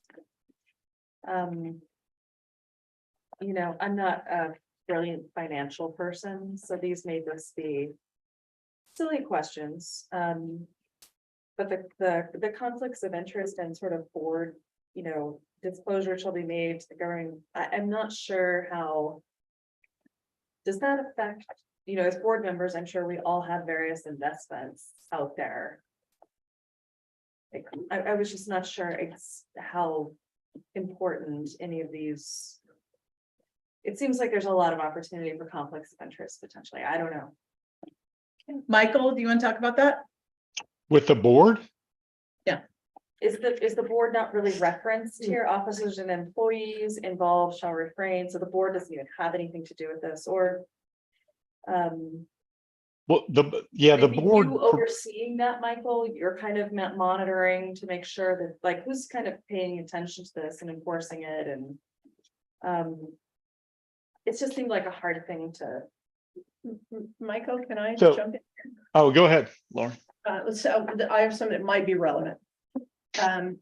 I think you all get the same thing that Michael and I get from the state of Oregon annually, which is a declaration of any conflicts of interest that you have as a state employee. And it asks me things like, you know, do I own any businesses or have a large interest in any businesses that do work for the college? It's things like that.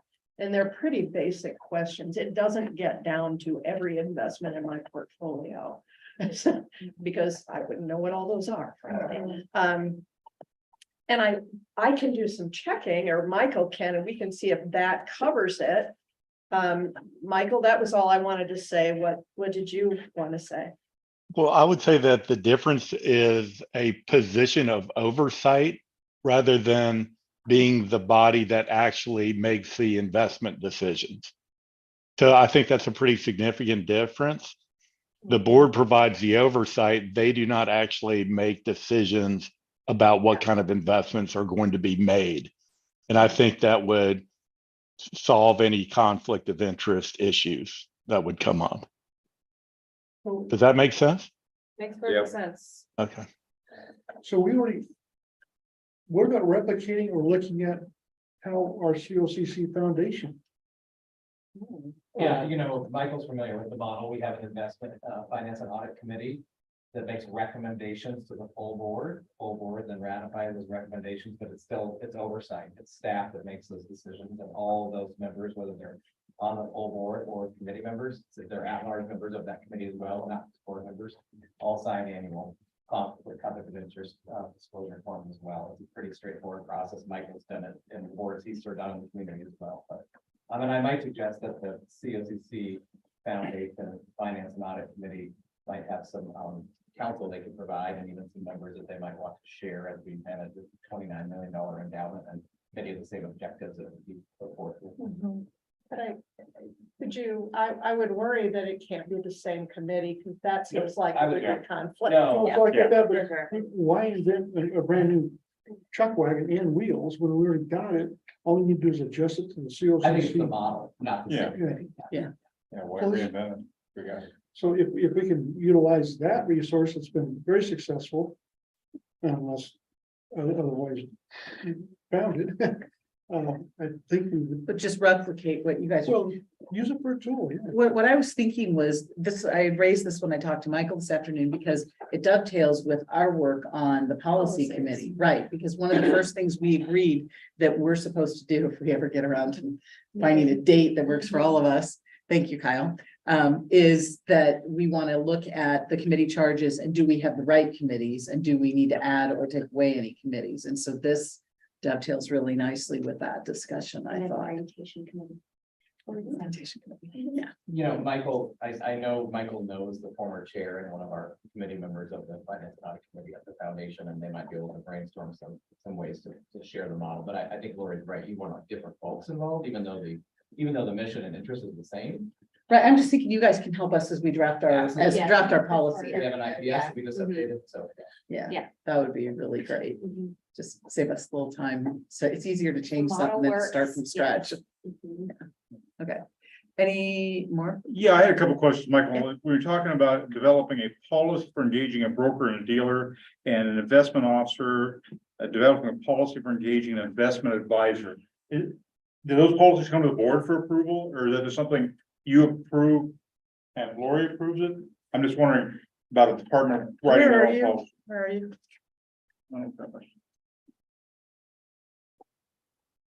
6. Triple I. Oh, yeah. I just, what do you foresee the policy, how that policy developed and approved? Or any internal policies referenced in that? Are you talking about page 3? Is that correct? Page 4, Page 4. Romanet 3.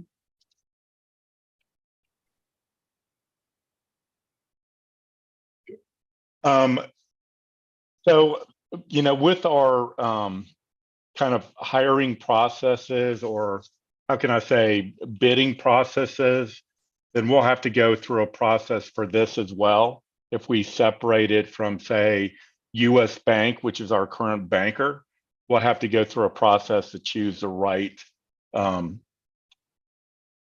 broker dealer. So that would be something that I would come up with, write a policy on it if we have to go through our procedures for engaging a new consultant, then we would have to do that. Yeah, I understand it, but who would approve that policy? That Lori reviews and approves it, or is it internally by you? I'm just looking for. I think Lori has to be involved in some way in that decision. I don't have the policy with me. Can you, it's approving what specifically then? I'm sorry. It's just internal policies. Michael, It's it asking for a couple says, of it internal says policies. you will. It says the Yeah. investment officer may want to establish policies for engaging broker dealer firms and registered. That might be something you do in conjunction with Charla, right? Well, here's part of the crux here. This policy is actually one, if it's this, it's a policy that years ago, when we had whatever this position is, went through our college affairs committee. An investment policy is not a college No. committee, it is a board committee. You have fiduciary responsibility, not the shared governance system of the college. That's true. So I would say that if a new policy related to investments is made, I think it goes through the board policy committee. Okay, I was looking for checks and balances. Yeah. Internally, we're making our own policy without any oversight. No, I don't think, Okay. Michael's not gonna make it by himself. Yeah. He would draft it and propose it to the policy. Okay, those are my only questions. So Michael, can you put a note in there among the other changes that that'll be approved, that you'll prepare them or recommend them or whatever, but the board will approve? Okay. Also on page 5, III, also there's another talks about the policy guideline for investment officers may want to establish guidelines or policy for engaging investments. Also, just whenever there's a policy in there, I just want to make sure we got some oversight. Okay. Got it.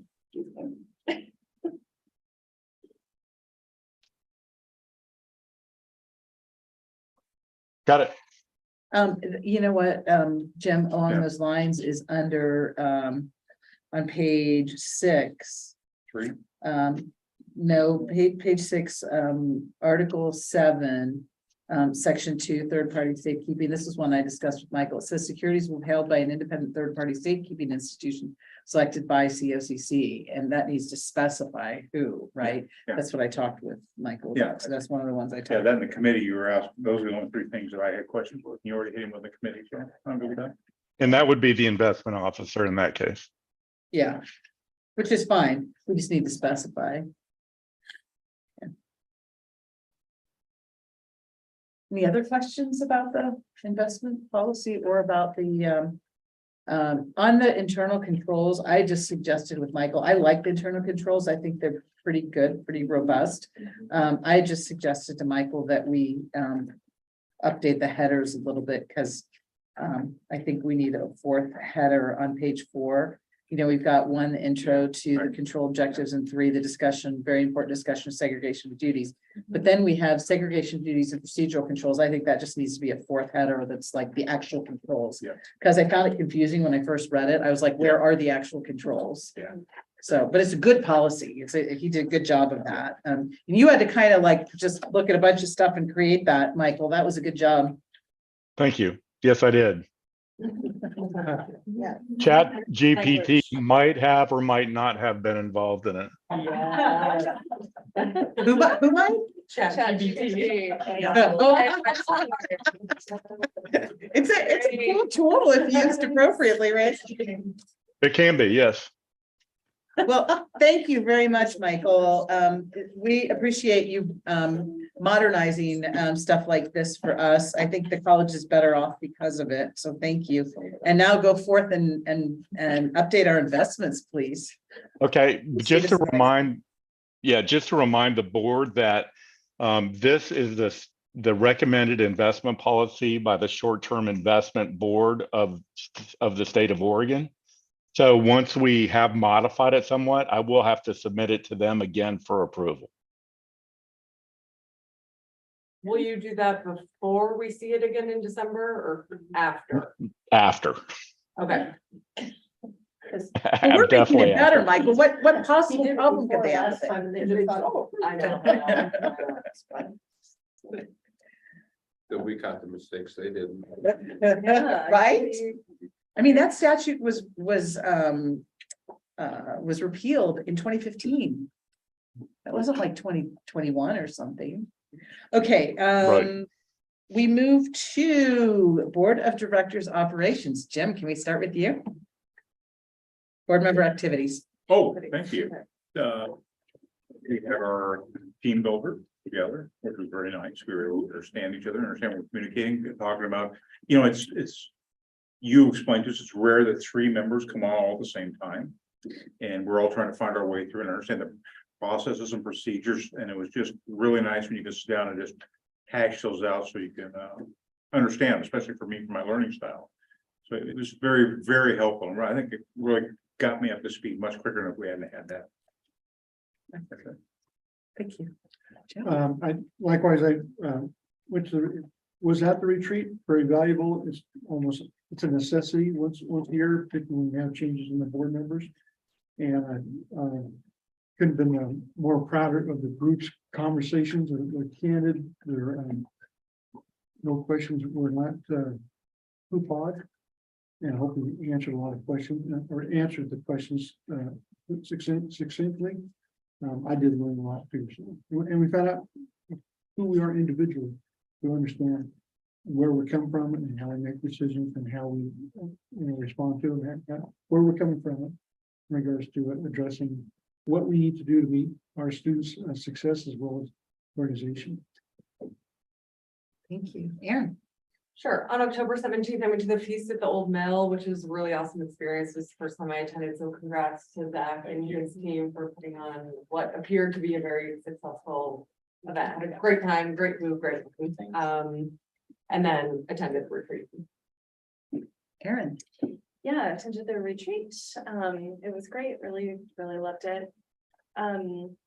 Was grateful to go to the Chamber of Commerce Impact Breakfast last week with Lori and a few other folks. Sat at our table there and followed up with the policy and growth breakout session, which was really just sort of interesting. I had no idea quite how many more wealthy people are living in Bend that we may or may not be tapping for support with local needs. Anyway, it was a great session, and been emailing a little bit with Christine Thomas, who's the executive director of Sun River Chamber of Commerce. And I'm going to join the Newberry Regional Partnership for 2 panel discussions on the 14th and the 16th, one in Lapine and one in Sun River about education and higher education needs in southern Deschutes County, northern Klamath County.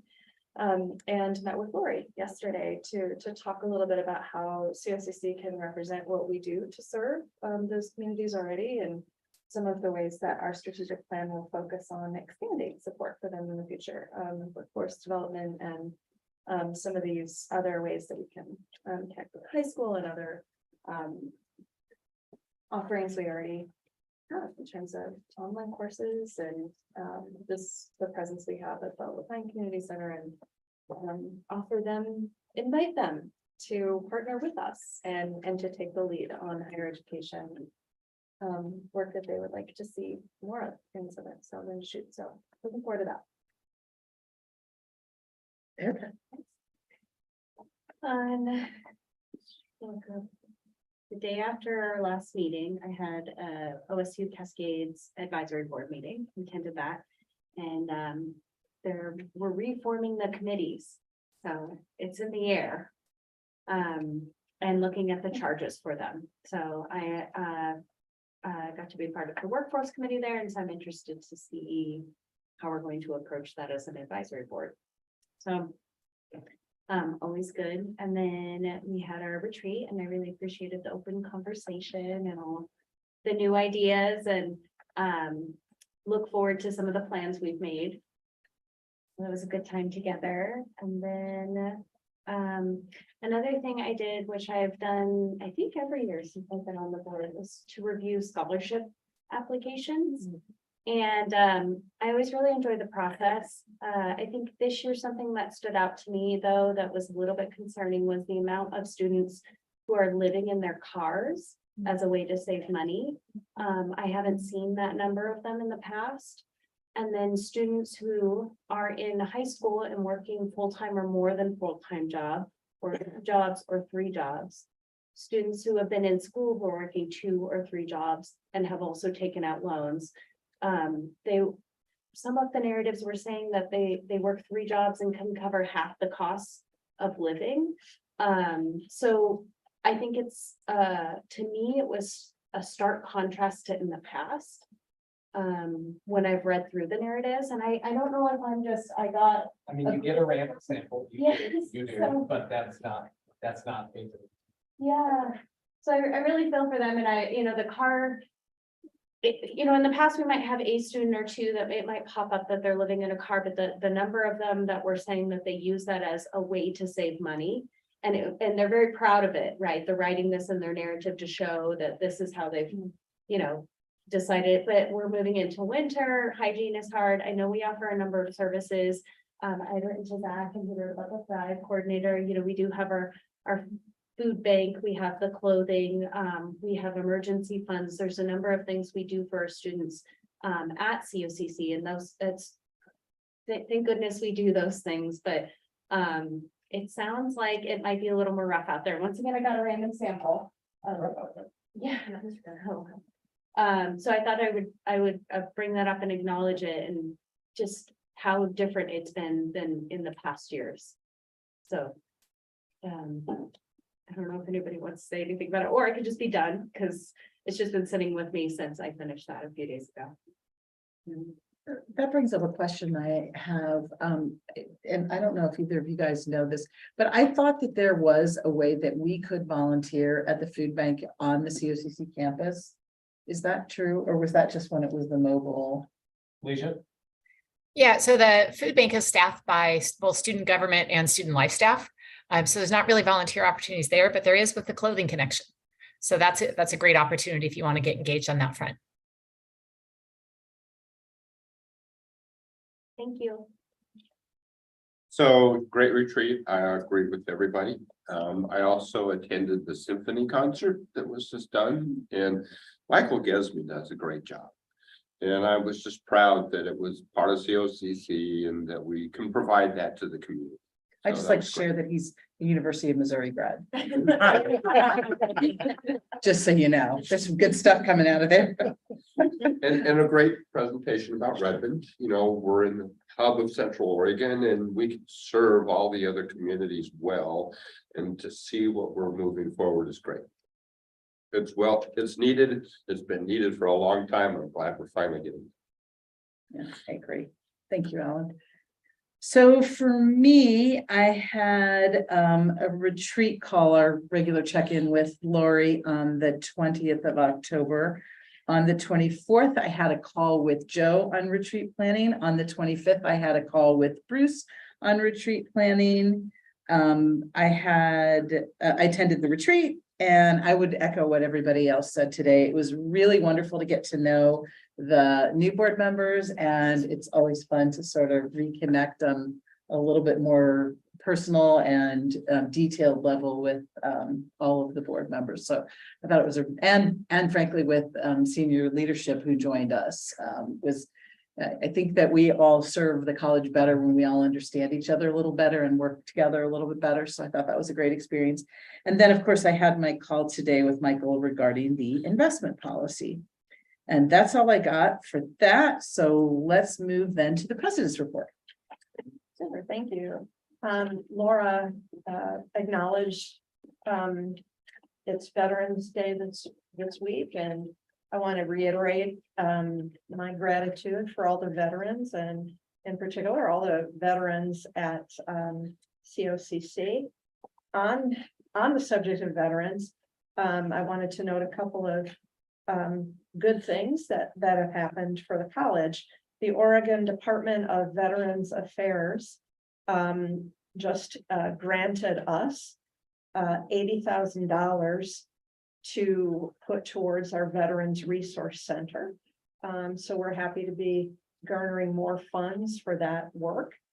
And the Department of Defense Employee Support of the Guard and Reserve Office. Who knew? But a good thing. Gave COCC the 7 Seals Award for our college support of Guard members and reservists. So I thought that was pretty nice. And that came from folks at the college, internal folks.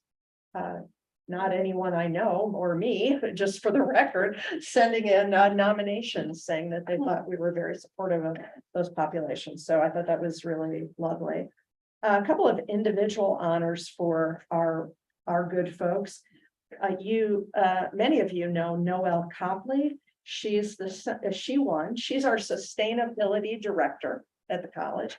And she recently won the Central Oregon Environmental Center's Sustainability Award as a leader in that area in our region. She won in the individual category, so that was good for her to be recognized for her good work. And one of our professors of geographical information systems, Patrick Kennelly, for the second time in 3 years, was awarded the Henry Johns Award for outstanding mapping from the British Cartographic Society. Like, how cool is that? That's really cool. It just sounds so, when you say British and it sounds even more weighty. For like ships or something, I don't know, it just, yeah, that's what the very. And he's he is a great teacher too. The He had a students, pretty prestigious NSF award he was granted too, so. yes, he is. I think he's a big deal. And a great instructor in the classroom, really glad we have him. Our good folks in the grants office and the advancement team have been notified that we've gotten $1 million grant from the JTMF Foundation for Madras. So don't want anybody to think they're sitting on their laurels or sitting around eating bonbons. They're not. They're out there working hard, and really grateful to the JTMF Foundation for that. And the college has already been celebrating a number of events in Native American Heritage Month, but there is still one left next Friday night in Madras. There's a comedian that is going to be performing. That's kind of cool.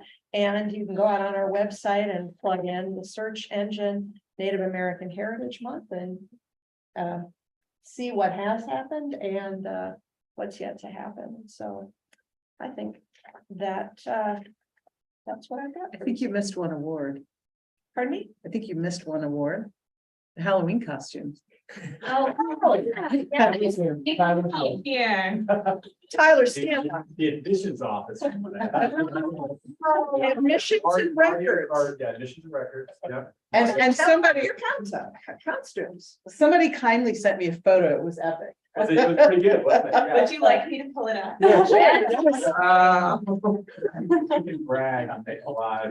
I didn't realize we had the winner right here in our midst. For those of you that live stream at home, good night. Nice. I'll show you when we're done, so that'll be my inbox. Okay, yeah. All right, I don't think we have anything else other than the dates. So of course, we are closed on Friday for observation of Veterans Day. Of course, we're closed for Thanksgiving Day and the day after. Please note, y'all wanted it, and so Lori is delivering. We have got a work session in advance of the next meeting. And because 1 hour would not be enough, and because we like to spend time together, we're going to do 2 hours. So we will be meeting, this would be in the boardroom on campus. Well, I think we'll have a Zoom option for anyone who's unable to make it. So that'll be from 3 to 5, and then we'll have dinner and then our regular board meeting next month. So please mark on your calendars that our meeting essentially will start early that day. And I think that that's it. Is there anything else that anyone's got to come before the board? Hearing none, I'll say thanks to everybody and thanks to all the folks from Redmond who did such a fabulous job today presenting Very nice. and hosting us too. So thank you. And thank you, Kyle, for your care and feeding of board members. We very much appreciate Awesome the job on the detail that you take them. Kyle. I'm the caterer, so. Yeah. Yeah. And thank you. We are adjourned.